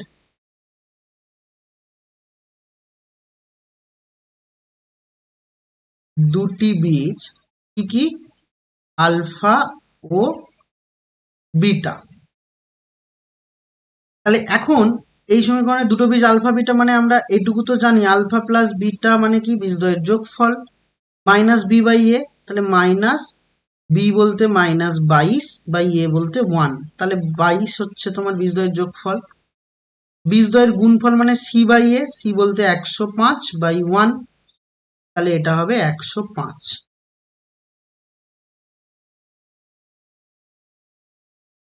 তাহলে 105 হবে। তাহলে এখন বীজদ্বয়ের হচ্ছে গুণফল পেলাম, বীজদ্বয়ের যোগফলও পেলাম। এবার আমাকে বলছে আলফা মাইনাস বিটার মান কি হবে, এটা তোমাকে বার করতে বলছে যে আলফা মাইনাস বিটা এর ভ্যালুটা কি হবে, বা এর ভ্যালুটা কি বার করতে হবে। ওকে, তাহলে ভালো করে বোঝো। তাহলে আমি এই জায়গাটায় বুঝবে, কিন্তু আমি শুরুতে এরম ভাবে বার করছি যে আলফা মাইনাস বিটা তার হোল স্কোয়ার বার করছি। তাহলে এখন এ মাইনাস বি তার হোল স্কোয়ার, তাহলে এ মাইনাস বি তার হোল স্কোয়ার মানে কি বাবা, এ প্লাস বি তার হোল স্কোয়ার মাইনাস 4ab। এই ফর্মুলাটা আমরা জানি, এই ফর্মুলাটা অ্যাপ্লাই করব। A minus b whole square equal to a plus B whole square minus 4ab। A plus b মানে কত, 22, তার whole square minus 4, alpha beta মানে কত, 105।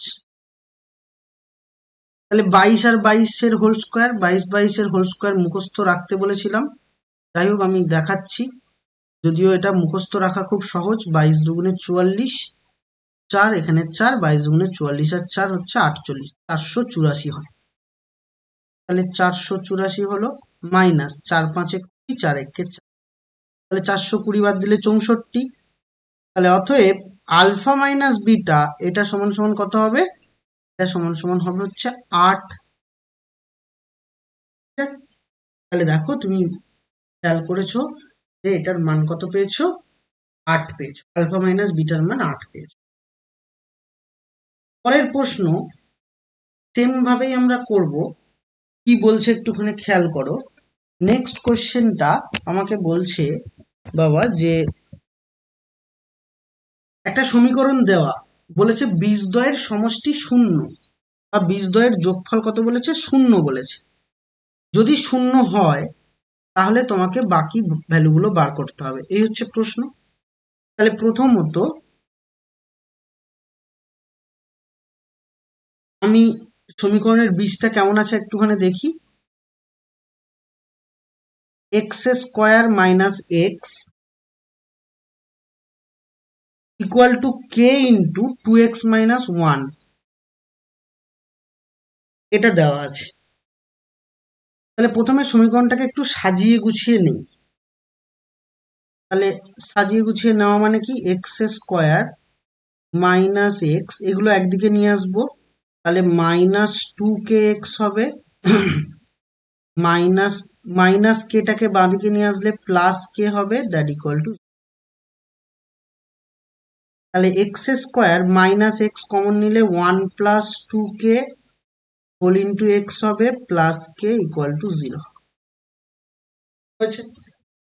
এবার বীজদ্বয়ের সমষ্টি কি বলেছে, 0। তাহলে আমি এখন বলতে পারবো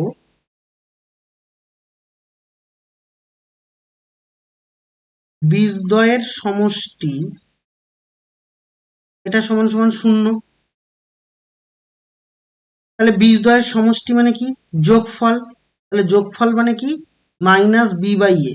তাহলে বি বলতে এক্স স্কোয়ারের এক্স এর সহগ পদ, তাহলে এক্স এর সহগ পদ মাইনাস, আর এক্স এর সহগ পদ কত, -1 প্লাস 2k বাই এ বলতে এক্স স্কোয়ারের সহগ, তাহলে 1, এটা ইকুয়াল টু 0। তাহলে মাইনাসে মাইনাসে প্লাস, তাহলে 1 প্লাস 2k এটা ইকুয়াল টু 0। তাহলে 2k এটা ইকুয়াল টু কি হবে, -1। তাহলে অতএব কে সমান সমান কত, -1/2। তাহলে কে এর ভ্যালু হচ্ছে -1/2, এটাই তোমার অ্যান্সার।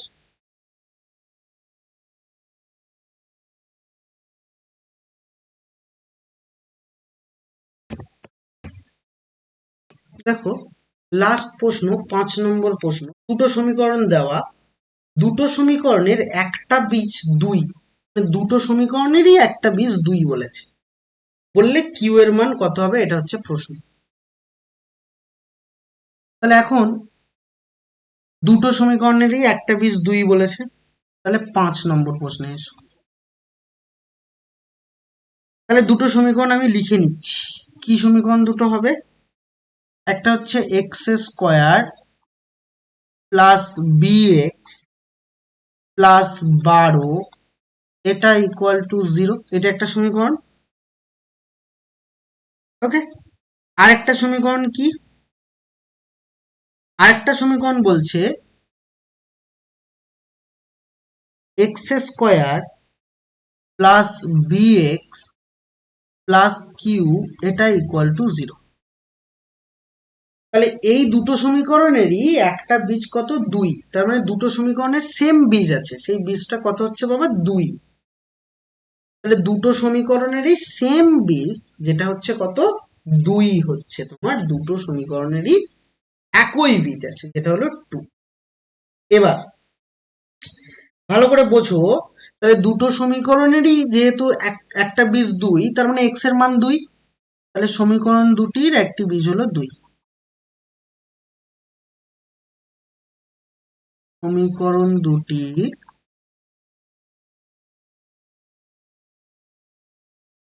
একটি বীজ হলো 2। তাহলে তার মানে এক্স এর মান 2, তার মানে এখানে এক্স এর জায়গায় 2 বসাতে পারবো। তাহলে ফার্স্ট সমীকরণে যদি 2 বসাও, 2 square plus B into 2 plus 12 এটা ইকুয়াল টু 0। তাহলে এখন 4 প্লাস 2b প্লাস 12 এটা ইকুয়াল টু 0। তাহলে 2b সমান 12 আর 4 16, তাহলে মাইনাস 16 হলো। তাহলে বি ইকুয়াল টু কত? মাইনাস 8। আবার এইটা আবার এই সমীকরণেরই একটা বীজ, তাহলে এখানেও 2 বসাতে পারি।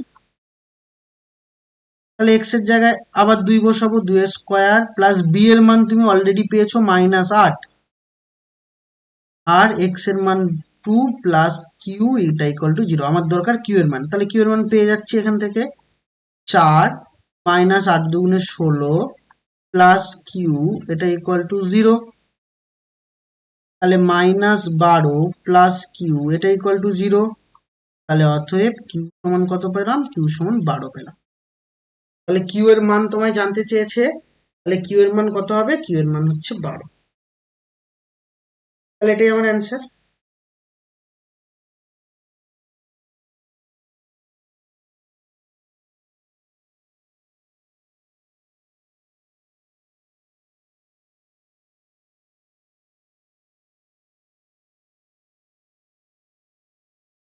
এবার চলে এসো কোষে দেখি 2। তার মানে আমরা এবার কোষে দেখি 2 এর শর্ট প্রশ্ন নিয়ে আলোচনা করব।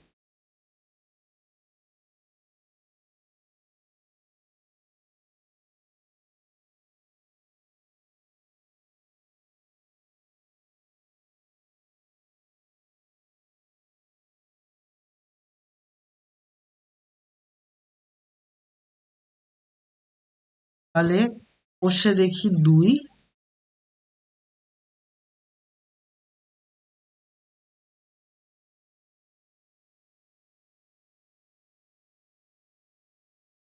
এটারও শর্ট কোয়েশ্চেন নিয়ে আলোচনা করব। একদম দেখো 21 নম্বর প্রশ্ন, তার এ এর হচ্ছে আই। কি বলেছে দেখো তো বাবা?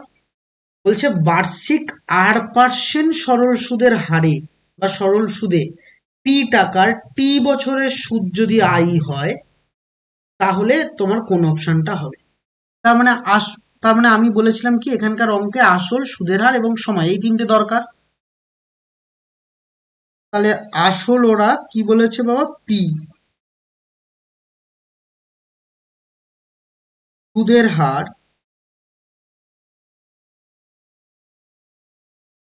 এটা সমান কত বলেছে?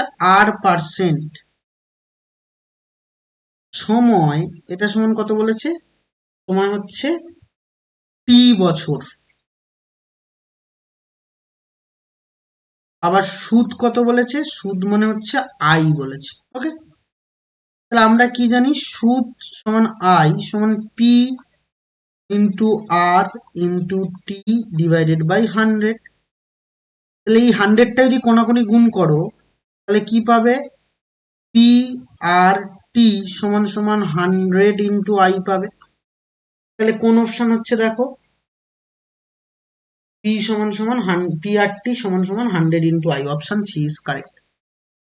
তাহলে অপশন সি হবে আমার কারেক্ট অ্যান্সার।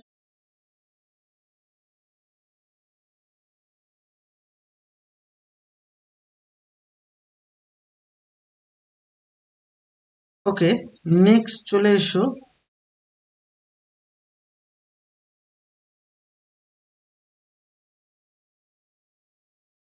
Double I. কি বলেছে একটুখানি বুঝি আমরা, এসো। বলছে যে কোনো মূলধন একটি নির্দিষ্ট সরল সুদের হারে 20 বছরে দ্বিগুণ যদি হয় তাহলে 3 গুণ হবে কত বছরে? আচ্ছা, একটা জিনিস আমি বলি, প্রথমত এই অঙ্কটা বেশ ইম্পর্টেন্ট, পরীক্ষায় বহুবার আসে, 1 বছর 2 বছর অন্তর করে করে আসে।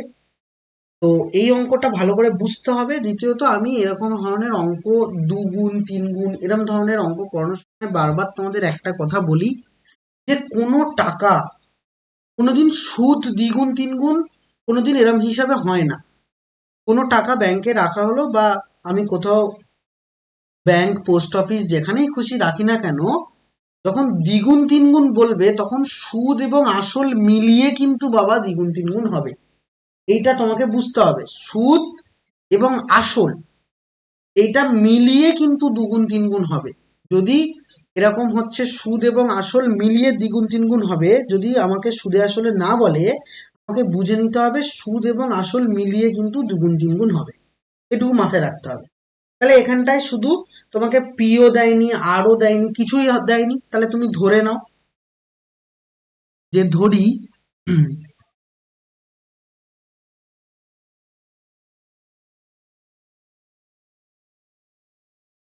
আসল সমান সমান পি টাকা,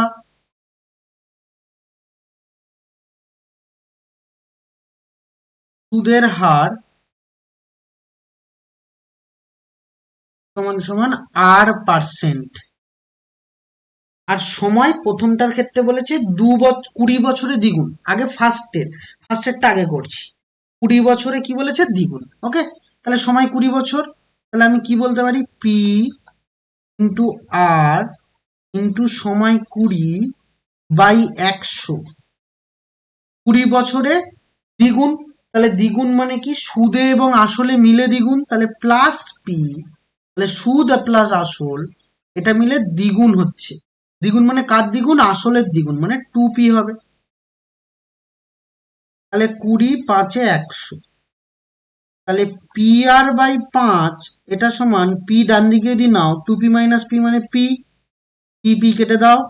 তাহলে অতএব আর সমান কত পাবে বাবা, আর সমান 5% পাবে। আর সমান সমান কত পেলে, 5% পেলে। তাহলে আর এর মান কত, 5%। আশা করি বুঝে গেছো, আর এর মান 5% হবে। কিন্তু আমার বাবা আর চাইনি, আমাকে কি বলেছে, যে কত সময়ে 3 গুণ হবে। তাহলে আবার আমি করছি কি, কত সময় মানে এবার আমার সময়টা বলেনি। তাহলে P into R into T by 100, এটা সুদ, আর আসল হচ্ছে পি, এটা মানে 3 গুণ হবে মানে 3p হবে। তাহলে আর এর মান তোমার জানা বাবা, আর এর মান তুমি 5 পেয়েছিলে অলরেডি। তাহলে পি ইন্টু 5 ইন্টু কত বাবা, টি বাই 100। এই পিটাকে যদি ডান দিকে নিয়ে যাও তাহলে 3p থেকে একটা পি বাদ দিলে 2p হবে। তাহলে এখান থেকে একটা পি কেটে দিতে পারো। 5 20 100। তাহলে টি সমান সমান কত হবে, 20 2 গুণে 40। তাহলে তোমার অ্যান্সার কত, 40 বছরে হচ্ছে আমার অ্যান্সার। তাহলে অপশন সি ইজ কারেক্ট। তাহলে 40 বছরে 3 গুণ হবে। কত বছরে 3 গুণ হবে জানতে চেয়েছে, আমি বলতে পারবো 40 বছরে 3 গুণ হবে। সেম প্রশ্ন 3 নম্বরেরটা দেখো, সেম কথাবার্তা বলেছে। কোয়েশ্চেন নাম্বার 3, সেম কথাবার্তা কেন বলেছে? বলছে 10 বছরে দ্বিগুণ। এখানে কিন্তু দ্বিগুণ মানেই বুঝতে হবে সুদে আসলে দ্বিগুণ হচ্ছে, হ্যাঁ, শুধু সুদে দ্বিগুণ হবে না, সুদ আসল মিলে কিন্তু দ্বিগুণ। তাহলে এখানেও পি আর কিছুই দেয়নি, তাহলে আসল তুমি ধরে নাও, আসল সমান সমান পি টাকা।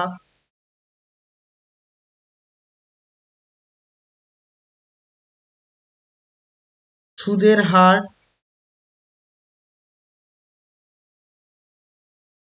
R%, সময়টা দেওয়া আছে 10 বছরে। তাহলে আমরা বলি, তাহলে পি ইন্টু আর ইন্টু টি মানে হচ্ছে 5/100, আর এটা সুদ প্লাস আসল, তাহলে সুদে আসলে কত হচ্ছে, দ্বিগুণ হবে, দ্বিগুণ মানে আসলের দ্বিগুণ মানে 2p হবে। 5, 20, 100, তাহলে পি আর বাই 20, এটা ইকুয়াল টু কত হবে, পি ডান দিকে নিয়ে গেলে 2p মাইনাস পি মানে পি, তাহলে একটা পি কেটে দাও, তাহলে অতএব আর সমান কত, আর সমান 20%। দেখো 20% হচ্ছে তোমার অ্যান্সার, অপশন ডি।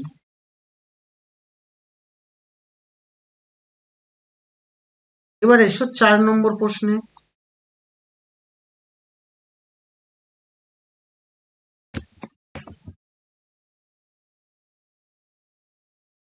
বলছে X% বার্ষিক সরল সুদের হারে কোনো মূলধনের X বছরের সুদ X টাকা যদি হয়, তাহলে মূলধনের পরিমাণ কি হবে?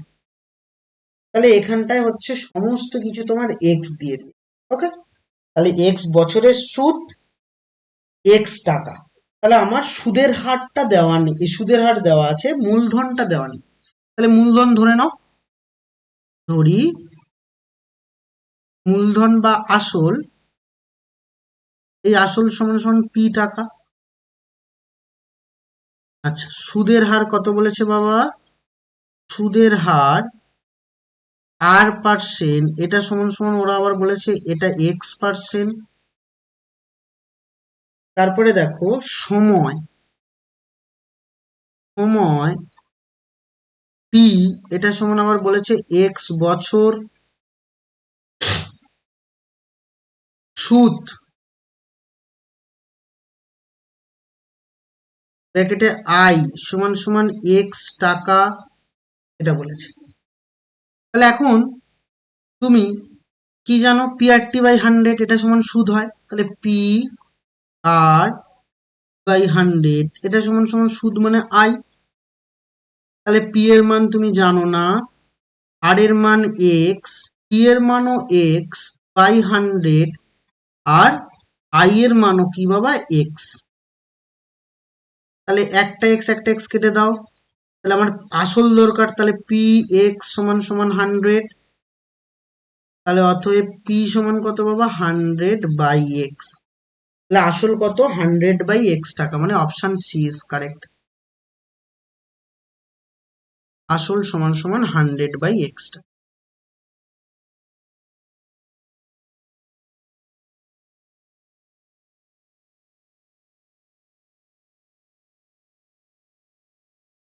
এবার চলে এসো 5 নম্বর প্রশ্নে। 5 নম্বর প্রশ্ন কি বলেছে বাবা, যে R% সরল সুদের হারে কোনো মূলধনের n বছরের সুদ, বলেছে হচ্ছে PNR, এরকম করে দেওয়া। আমার প্রশ্ন কি, আমাকে প্রশ্ন করা হয়েছে মূলধনের পরিমাণ কত, তাহলে মূলধন দেওয়া নেই, তাহলে মূলধনটা ধরতে হবে, কিন্তু মূলধন এখানে পি ধরলে হবে না, কারণ কি বাবা, কারণ তোমার অঙ্কের মধ্যেই পি দেওয়া আছে, তাহলে মূলধন তুমি পি ধরতে পারো না, তোমাকে অন্য কিছু ধরতে হবে। তাহলে আমি লিখে নিচ্ছি, ধরি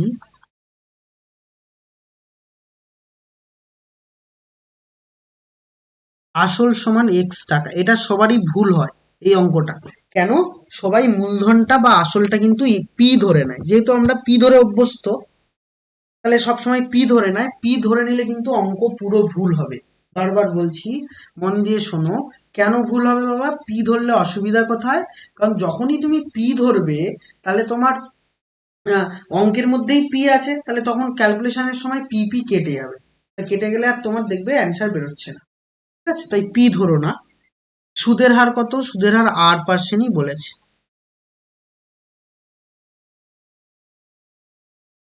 সুদের হার ওরা 8% বলেছে। সময় কত? সময় ওরা n বছর বলেছে। সময়টা হবে n বছর। ওকে, তাহলে হলো। তাহলে এবার আমি শর্তানুসারে বলতে পারবো।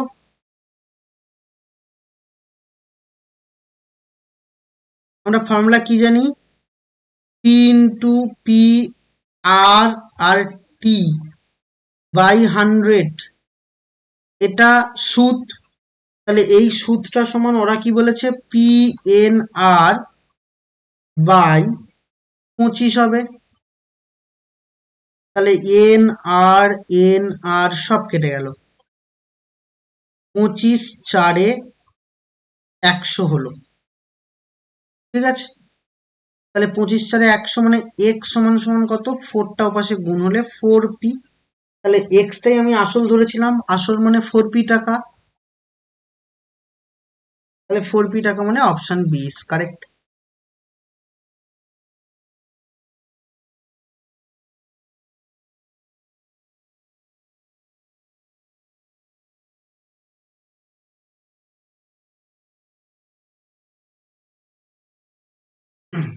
এবার চলে এসো সত্য মিথ্যেতে যাওয়া যাক।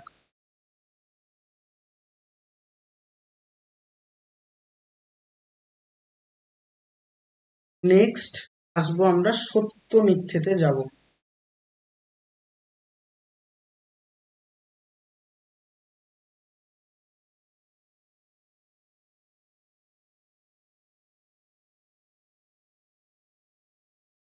সত্য মিথ্যে মানে বি। আচ্ছা, বিতে যাওয়ার আগে একটা জিনিস বলে নিই, আমি পড়ানোর সময়ও বলেছিলাম তোমাদের, যে এখানে কি হচ্ছে, একজন টাকা ধার দিচ্ছে আর একজন টাকা ধার নিচ্ছে। যে টাকা ধার দিচ্ছে তাকে বলা হয় উত্তমর্ণ, আর যে টাকা ধার নিচ্ছে তাকে বলা হয় অধমর্ণ। কিভাবে মনে রাখবে? দেখো, তুমি যদি কাউকে টাকা ধার দাও, তাহলে তুমি কাউকে টাকা ধার দিচ্ছ, তার মানে কি তোমার কাছে প্রচুর টাকা আছে। তাহলে তোমার জীবনে তুমি প্রচুর উন্নতি করেছো, যার জন্য তোমার কাছে টাকা আছে, তাই তুমি কাউকে ধার দিচ্ছ। তার মানে তুমি জীবনে যেহেতু উন্নতি করছো, তাই তাকে উত্তমর্ণ বলছি। এইভাবে মনে রাখবে, হ্যাঁ, এবার মনে রাখার টেকনিক বললাম। আর আমি ধরো তোমার থেকে টাকা ধার নিচ্ছি, তাহলে আমি যদি টাকা ধার নেই, তাহলে আমার জীবনে অবনতি হচ্ছে। অবনতি হয়েছে বলে আমি তোমার থেকে টাকা চাইছি, কারণ আমার কাছে টাকা নেই। তাহলে আমি সবসময় কি হবে? অধমর্ণ হব, বা আমার অবনতি হচ্ছে তাই অধমর্ণ। তাহলে ঘটনা এইভাবে মনে রাখবে, রাখলে সুবিধা হবে। তার মানে যে টাকা ধার দেয় তাকে বলা হয় উত্তমর্ণ, আর যে টাকা ধার নেয় তাকে বলা হয় অধমর্ণ। তাহলে উত্তমর্ণ মানে কি বাবা? টাকা ধার দেওয়া। আর অধমর্ণ মানে যে ব্যক্তি টাকা ধার নেয়। তাহলে আমাকে প্রশ্ন হচ্ছে বিয়ের এক কি বলেছে দেখো, বলেছে যে যে ব্যক্তি টাকা ধার করেন তাকে অধমর্ণ বলে, একদম সত্য। তাহলে এটা সত্য হবে। ওকে, 2 নম্বর অপশন, 2 নম্বর প্রশ্ন কি বলেছে বাবা? আসল ও শতকরা বার্ষিক সরল সুদের হার একই যদি থাকে, মোট সুদ সময়ের সাথে ব্যস্ত সমানুপাতে থাকে। দেখো, এই প্রশ্নটা প্রচুর আসে এবং ঘুরিয়ে ফিরিয়ে আসে। শুধু এইটুকু বললে হবে না, সেই কারণে আমি ডিটেলসে তোমাদের খুলে বলছি, তোমরা পাশে লিখে রাখতে পারো। যেহেতু আমরা এখনো ভেদ চ্যাপ্টার করিনি, সুতরাং এই প্রশ্নগুলো একটু অসুবিধা হবে, আর ভেদ চ্যাপ্টার করলেও অসুবিধা হয়। আমি ওই জন্য সাইটে নোট বলে লিখে রাখো কিছু।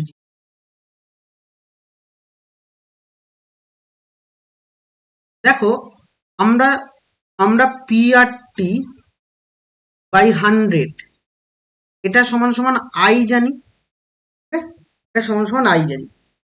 যখন তোমাকে প্রশ্ন করা হবে যে বাবা এই আয়ের নিচে কিছু নেই, মানে ভাবো 1 আছে, হ্যাঁ, যখন তোমাকে প্রশ্ন করা হবে যে টি এর সাথে আই এর কি সম্পর্ক, টি এবং আই এর কি সম্পর্ক, দেখো, টি সমান চিহ্নের উপরে আছে, আইও সমান চিহ্নের উপরে আছে। তার মানে এদের হবে সরল অনুপাত। এবার তুমি বলবে স্যার এটা কি, এটা কেন হচ্ছে, এটা কেন হয়? আমি ভেদ চ্যাপ্টার যখন পড়াবো তখন তোমাদের বলে দেবো, যেটা কেন হয় তখন বুঝবে। এখন মনে রাখার জন্য এইভাবে করো যাতে তোমাদের মনে থাকে। আর এইভাবে এটা শর্টে মনে রাখতে পারো। তাহলে দেখো, যদি আর এর সাথে আই এর সম্পর্ক বলে, এটাও হবে সরল সমানুপাত সম্পর্ক। কেন? আইও সমান চিহ্নের বাঁদিকে উপরে, এই সমান চিহ্নের ডান দিকে আই উপরে, আর বাঁ দিকে হচ্ছে আর উপরে, তাহলে এটাও সরল সম্পর্ক। যদি বলা হয় বাবা পি এর সাথে আই বা সুদের কি সম্পর্ক, এটাও হবে সরল সম্পর্ক বা সরল সমানুপাত। কারণ পিও সমান চিহ্নের বাঁ দিকে উপরে আছে, আইও সমান চিহ্নের ডান দিকে উপরে আছে।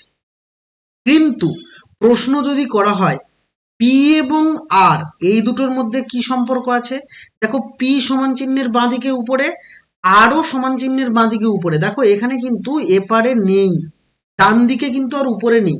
তাহলে এপারে যখন সমান চিহ্নের বাঁ দিকে যারা আছে এদের মধ্যে যখন আমি সম্পর্ক করব সব ব্যস্ত সম্পর্ক হবে। মানে পি এর সাথে আর এর ব্যস্ত সম্পর্ক বা ব্যস্ত সমানুপাত,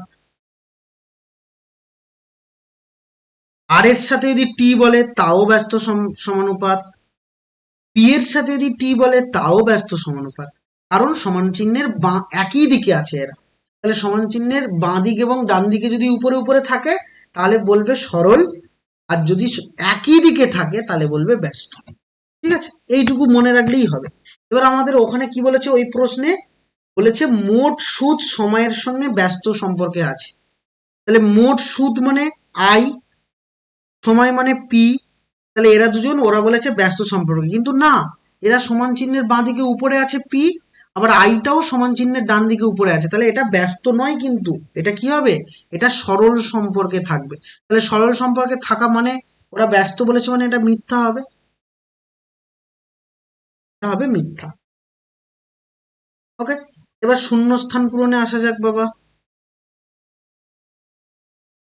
সিতে আসি। শূন্যস্থান পূরণে কি বলছে দেখো, বলছে যে ব্যক্তি টাকা ধার দেন তাকে কি বলে, উত্তমর্ণ বলে। আমি বলেছি উন্নতি করছে সে, তাহলে উত্তমর্ণ। তাহলে যে ব্যক্তি টাকা ধার দেন তাকে কি বলে, উত্তমর্ণ বলে। তাহলে এটা হবে উত্তমর্ণ।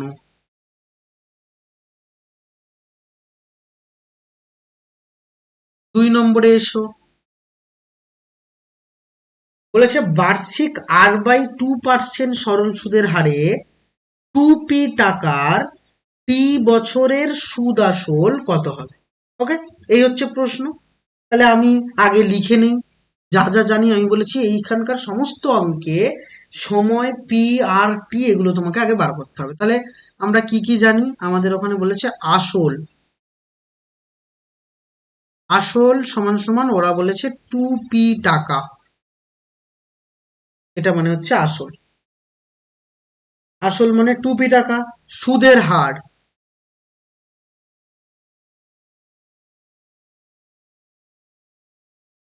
সুদের হার R%, এটা সমান সমান কত, সুদের হার হচ্ছে R/2%, এটা সুদের হার। সময়, সময় টি, আর এটা সমান ওরা টি বছরই বলেছে, এটা টি বছর হবে। সুদ আসল আমাকে জানতে চেয়েছে। ওকে, তাহলে সুদ আসল কত, সুদ আসল, সুদ আসল মানে আসল প্লাস সুদ, আসল প্লাস সুদ। আসল মানে কত বাবা, 2p, আসল 2p। সুদ মানে P/100, পি মানে 2p, আর মানে R/2, সময় মানে T/100। তাহলে 2 কেটে দিলে পাবে 2p plus P R T/100। তাহলে তোমার শূন্যস্থানে এটা চেয়েছে, তাহলে এটাই আমার অ্যান্সার। তাহলে শূন্যস্থানে কি বসবে, P/T/100 বসবে।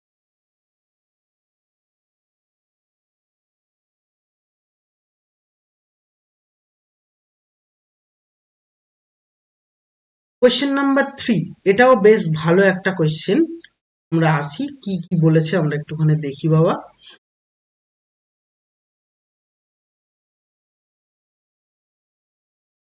ভালো একটা কোয়েশ্চেন বলেছে। কোয়েশ্চেন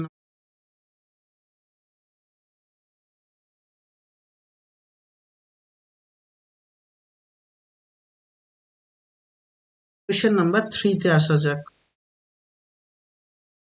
দেখো এই প্রশ্নটার মধ্যে আসল সুদের হার কিছুই দেওয়া নেই, আমাকে বলেছে আসল আর সুদ আসলের অনুপাত 8:9। তাহলে আমরা ধরে নিতে পারি, তাহলে ধরি যেহেতু অনুপাত দেওয়া আছে, তাহলে ধরি আসল আসল সমান সমান 8x, কারণ 8:9 বলেছে মানে 8x টাকা।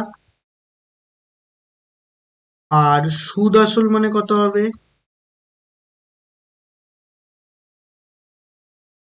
9x টাকা। তাহলে আসল মানে 8x টাকা, আর সুদ আসল মানে কত বাবা, 9x টাকা। আর সুদের হার তোমাকে জানতে চেয়েছে এখানে, আর সময়ও বলে দিয়েছে 1 বছর। তাহলে সময় কত, সময় টি, এটা সমান সমান বলেছে 1 বছর। ওকে, তাহলে এখন সুদের হার জানতে চাই, তাহলে সুদের হারকে ধরে নেব। সুদের হার সমান কত বাবা, R%।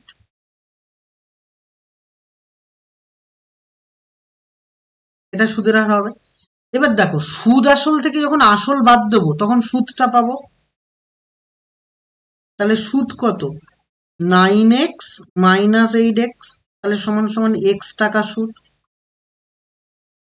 আর তুমি ফর্মুলা কি জানো, পি আর টি বাই 100, এটা সমান সমান সুদ, সুদ হচ্ছে এক্স, পি মানে 8x আসল, আর জানি না, পি মানে 1 ডিভাইডেড বাই 100, এটা সমান সমান এক্স।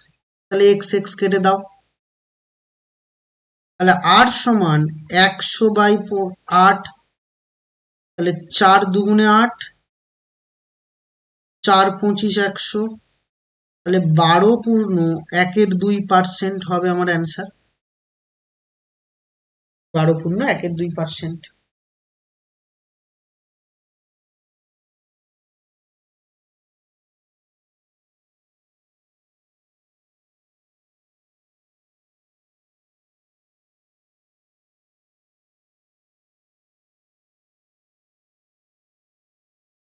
এবার চলে আসবো 22 নম্বর, মানে 2 মার্কসের আন্ডারে।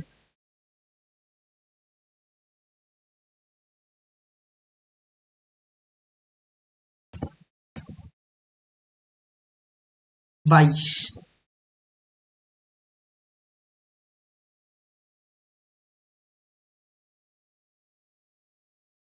দেখো এই অঙ্কগুলো একটু লিখে করতে হবে, নাহলে কিন্তু পরীক্ষায় সমস্যা হবে। হ্যাঁ, লিখে করতে হবে, কারণ যেহেতু 2 নম্বরের অঙ্ক, প্রত্যেকটা প্রশ্নের মান 2, তাহলে একটু লিখে যদি না করা যায় তাহলে একটু অসুবিধা হবে কিন্তু। চলে এসো 22। কি বলেছে, কোনো মূলধন বার্ষিক 6.14% সরল সুদের হারে কত বছরে দ্বিগুণ হবে। তাহলে এখানে আবারও দ্বিগুণ বলেছে বাবা। তাহলে দ্বিগুণ মানে কি, আমি বলেছি তোমায়, দ্বিগুণ তিনগুণ এরকম অঙ্ক যদি বলে তাহলে সেটা সবসময় সুদ আসল মিলিয়ে বলবে, আর যদি আসলের দ্বিগুণ হয় তাহলে প্রশ্নে উল্লেখ করে দেবে। হ্যাঁ, যেহেতু এখানে উল্লেখ করে দেয়নি, শুধু দ্বিগুণ বলেছে, তাহলে এটা সুদ আসল মিলিয়ে। তাহলে তোমার অঙ্কের মধ্যে আমি সবসময় বলেছি কি, অঙ্ক পড়ে আমরা পি আর এবং টি কে খোঁজার চেষ্টা করে থাকি, কিন্তু এই অঙ্কটার মধ্যে পি আর এবং টি কে কোনো রকম ভাবে খুঁজে পাওয়া সম্ভব নয়। তাহলে যেহেতু সম্ভব নয়, তাহলে তোমাকে পি আর এবং টি, তাহলে পি আর এবং টি এই তিনটেই তোমার অঙ্কের মধ্যে নেই। দেখো তাহলে নেই যখন, তাহলে সরি একটা আছে, আর আছে, তাহলে তুমি ধরে নাও শুরুতেই। আচ্ছা লিখতে হবে কিন্তু বাবা। হ্যাঁ, তাহলে ধরি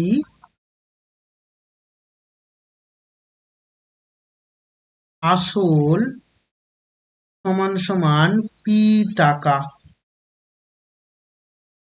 সুদের হার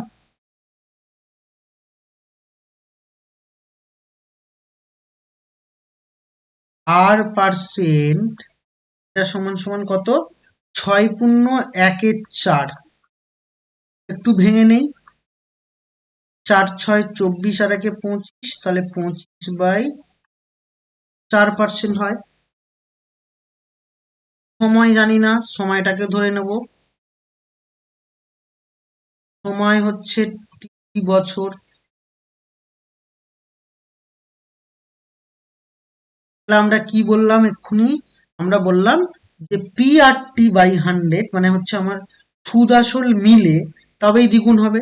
তাহলে আসল হচ্ছে পি প্লাস সুদ কত? পি আর, আর বলতে 25/4, তো সময় টি বাই 100, আর 4 যেহেতু নিচে আছে তাহলে এটাও নিচে থাকবে। তাহলে সুদ আসল মিলে কি হবে? দ্বিগুণ হবে বলেছে, তাহলে দ্বিগুণ মানে কত বাবা? 2p হবে। দ্বিগুণ মানে কত? 2p হবে। তাহলে এখন তুমি ক্যান্সেল আউট করতে পারো, 25 4 100, তাহলে পিটি বাই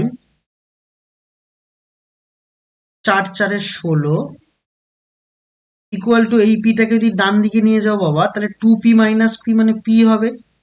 একটা পি কেটে দাও, তাহলে টি সমান সমান কত হবে বাবা? 16 বছর হবে তোমার অ্যান্সার। অ্যান্সারটা লিখে নিও। তাহলে অতএব 16 বছরে দ্বিগুণ হবে।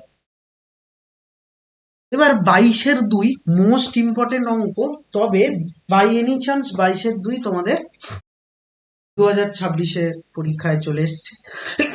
সরি, 2026-এ পরীক্ষায় চলে এসছে 22-2টা, ওই কারণে অতটা পরীক্ষার জন্য না ইম্পর্টেন্টও হতে পারে, তবে তোমাদের স্কুলের পরীক্ষাতে তোমার এটা আসতে পারে।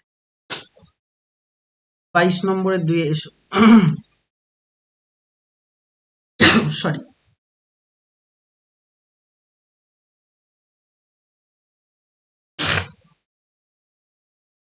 বার্ষিক সরল সুদের হার 4% থেকে 3.3 হওয়ায় অমলবাবুর বার্ষিক আয় 60 টাকা কম হয়। তাহলে অমলবাবুর মূলধনে নির্ণয় করো। ওকে, তাহলে এখন ভালো করে বুঝবে, বার্ষিক আয় বলেছে মানে কি? সময় কিন্তু এক, তার মানে ঘটনা হলো একটা লোক টাকা সুদে দিয়ে সে ব্যবসা করে, সেটাই তার ইনকাম। তাহলে সে যখন 4% হারে সুদে দিত, তার থেকে কমিয়ে যেহেতু 3.3 মানে কম, 4% মানে একটা 4% সুদে দিত আর একটা 3.3 মানে ওটা কম। তাহলে যখন ওই টাকাটা, যেহেতু সুদের হার কমিয়ে সে টাকাটা সুদে দিচ্ছে, তাহলে তার ইনকামটা কমে যাচ্ছে, 60 টাকা কম হয়।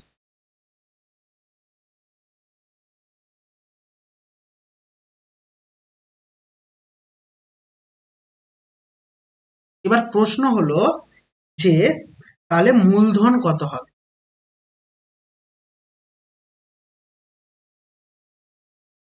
তাহলে আমি ধরে নিচ্ছি যে, ধরি আসল, আসল বা মূলধন এটা সমান পি টাকা।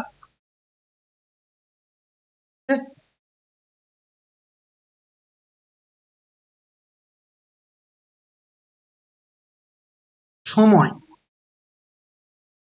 সময় হচ্ছে কিন্তু 1 বছর, এটা বুঝতে হবে তোমায়, কারণ ওদের বার্ষিক আয় বলেছে। বার্ষিক আয় মানে 1 বছরে আয়, তাহলে অবশ্যই 1 বছর হবে। তাহলে এখন আমি প্রথমে শর্তানুসারে করছি, শর্তানুসারে বোঝো। তাহলে যখন 4% হারে সুদের হার ছিল, তখন তার সুদ কত হবে? পি ইন্টু আর মানে 4 ইন্টু সময় 1/100। এবার এখন সুদের হার কমে গেছে, তাহলে কমে গেছে মানে তখন সুদ কত? তখন হবে পি আর মানে কত বাবা? 4 3 12 আর 3 15, তাহলে 15/4, নিচে 4 লিখবো, ইন্টু 1, নিচে 4 ইন্টু 100। এটা সমান সমান এই দুটোর মাইনাস করলে 60 টাকা হবে, কারণ বলেছে 4% যখন সুদে দিত, তাহলে 4% এই সুদটা হতো, আর 3.3 মানে এই সুদটা হতো, তাহলে সুদের হার 60 টাকা কম হয়, তাহলে দুটো বিয়োগ করলে 60 হবে। তার মানে বলেছে 60 টাকা আয় কম হয়, তার মানে ও সুদে টাকা দিয়ে ব্যবসা করে, 4% একটা টাকা পেত সুদে দিয়ে, আবার 3/3 4% সুদে দিয়ে আরেকটা টাকা পেত। তাহলে এই দুটো বিয়োগ করলে অবশ্যই 60 টাকা হবে। তাহলে আমি এখন 400 যদি লসগু করি বাবা, তাহলে 100 4 400, তাহলে 16p হবে, আর এখানে 15p হবে, এটা ইকুয়াল টু 60 টাকা। তাহলে 16 থেকে 15 বিয়োগ করলে p/400 ইকুয়াল টু 60 টাকা বা 60। তাহলে অতএব পি সমান কত হবে, 4 6 24, আর দুটো 3টে শূন্য, 24,000 টাকা হচ্ছে তার আসল।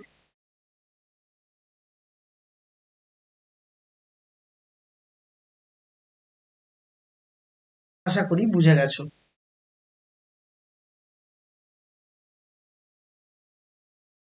চলে আসবো 3 নম্বর প্রশ্নে।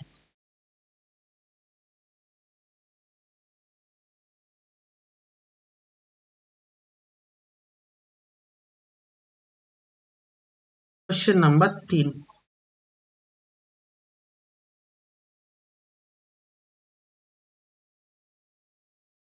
3 নম্বর প্রশ্ন কি বলছে বাবা, দেখো। বলছে বার্ষিক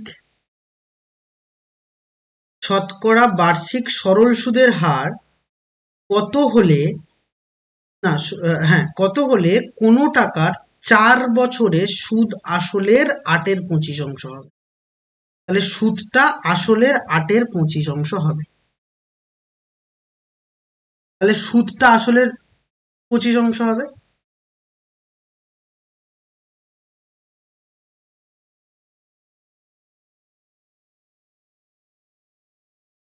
তাহলে ভালো ভালো করে বোঝো। তাহলে সুদটা মন দিয়ে বুঝবে আমি কি বলছি। তাহলে সুদটা আসলের কত হবে, 8/25 হবে। এটা হচ্ছে প্রশ্ন, মন দিয়ে বুঝবে কিন্তু কি বলছি। তাহলে এখন তুমি এখানে আসল জানো না, তারপরে হচ্ছে সময়টা জানো, সুদের হার জানো না, সব ধরে নাও। তাহলে ধরি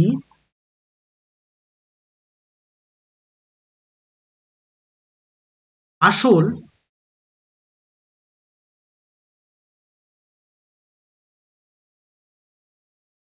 সমান সমান p টাকা, সুদের হার সমান সমান r%। হলো, সুদের হার r%। ওকে। তাহলে আসল হচ্ছে p টাকা, সুদের হার হচ্ছে r%। এবার সময় ওরা বলে দিয়েছে 4 বছর, তাহলে সময় কত হবে, p সমান সমান 4 বছর। এবার দেখো বাবা, ওরা বলছে যে সুদ আসলের 8/5। তাহলে এখানে সুদ বলেছে, কিন্তু সুদ আসল নেব না, শুধু সুদ। তাহলে সুদ মানে কি, শর্তানুসারে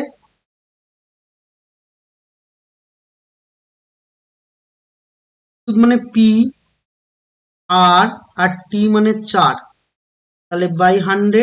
তাহলে সুদ আসলের 8/25। তাহলে 8/25 ইন্টু অংশ মানে গুণ মানে পি।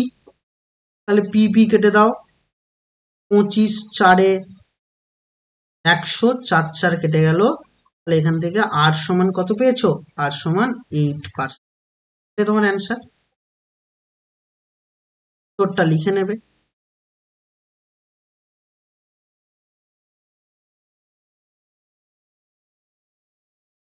তারপরে সেম প্রশ্ন বলেছে, কিন্তু ওখানে বলেছে সুদ আসলের 2/5। সুদটা সুদ আসলের, তাহলে সুদ আসল নিয়ে আমাকে অঙ্ক করতে হবে। 4 নম্বর আবার সেম প্রশ্ন বলেছে, তাহলে আবারও ধরি আসল সমান, আসল দেওয়া নেই, তাহলে আসল সমান সমান p টাকা, আসল সমান p টাকা হয়েছে।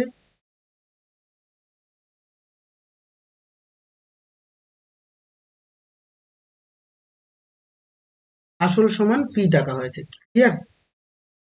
এবার সুদের হার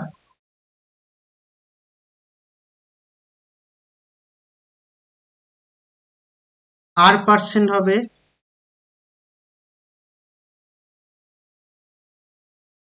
তাহলে সুদের হার হচ্ছে r%, এটাও বলে দিলাম। আর কি সময় বলেছে, সময় কত, সময় হচ্ছে 10।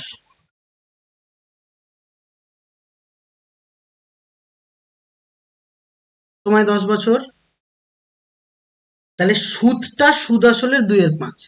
তাহলে শর্তানুসারে করব।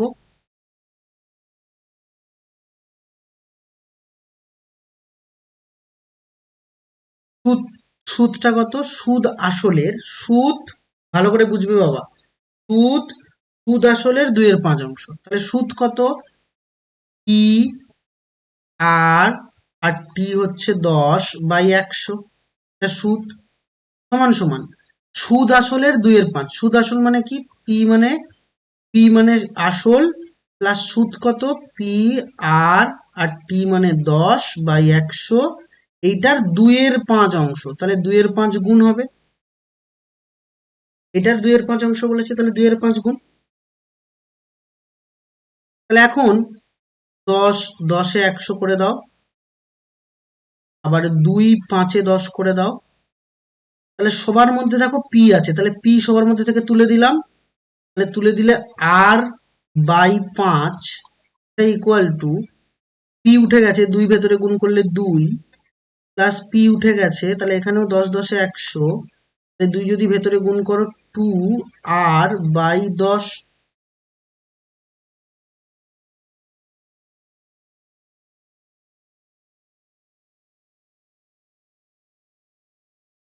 বুঝতে পেরেছো কিনা জানি না। সুদ, সুদ আসলের 2/5।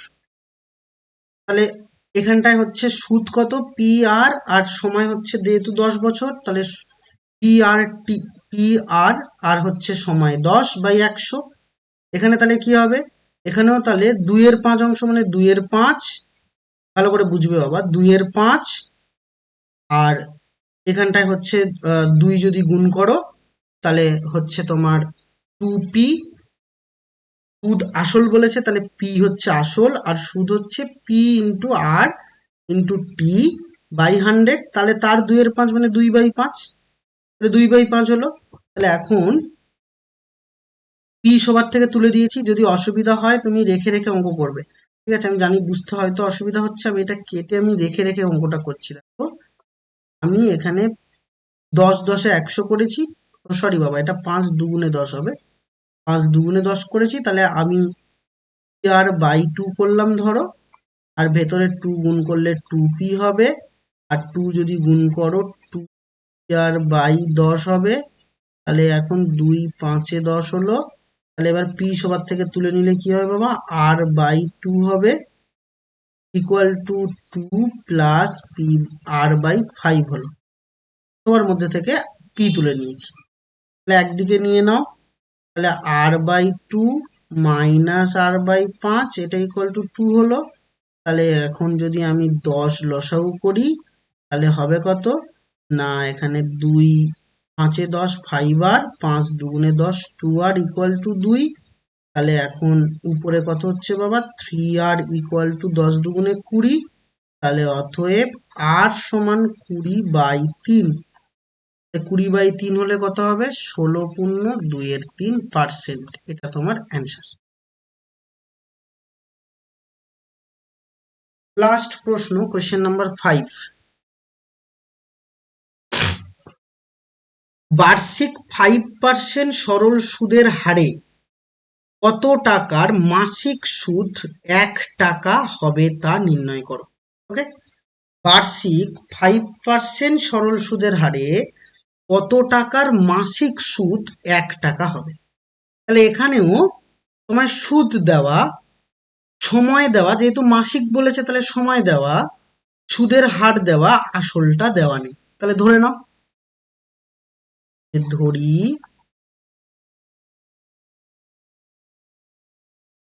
আসল সমান পি টাকা, সুদের হার কত বাবা,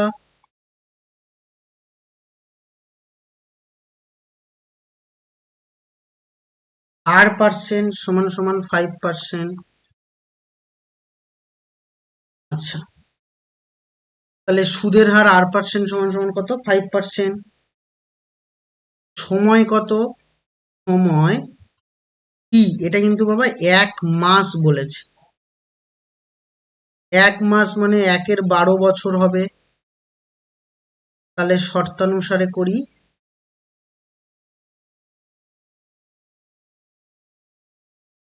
টি আর মানে 5, টি মানে 1/12, নিচে 12 × 100, এটা সমান সমান, এটা সুদ, সুদ সমান সমান, ওরা ওরা ওরা আবার কত বলেছে, 1 টাকা, তাহলে এখানে 1 হবে, তাহলে 5, 20, 100, তাহলে পি সমান কত, 12×2 = 24, 240 টাকা। অ্যান্সার গুলো প্রত্যেকটা লিখে নেবে, তাহলে দ্যাট ইজ তোমার অ্যান্সার।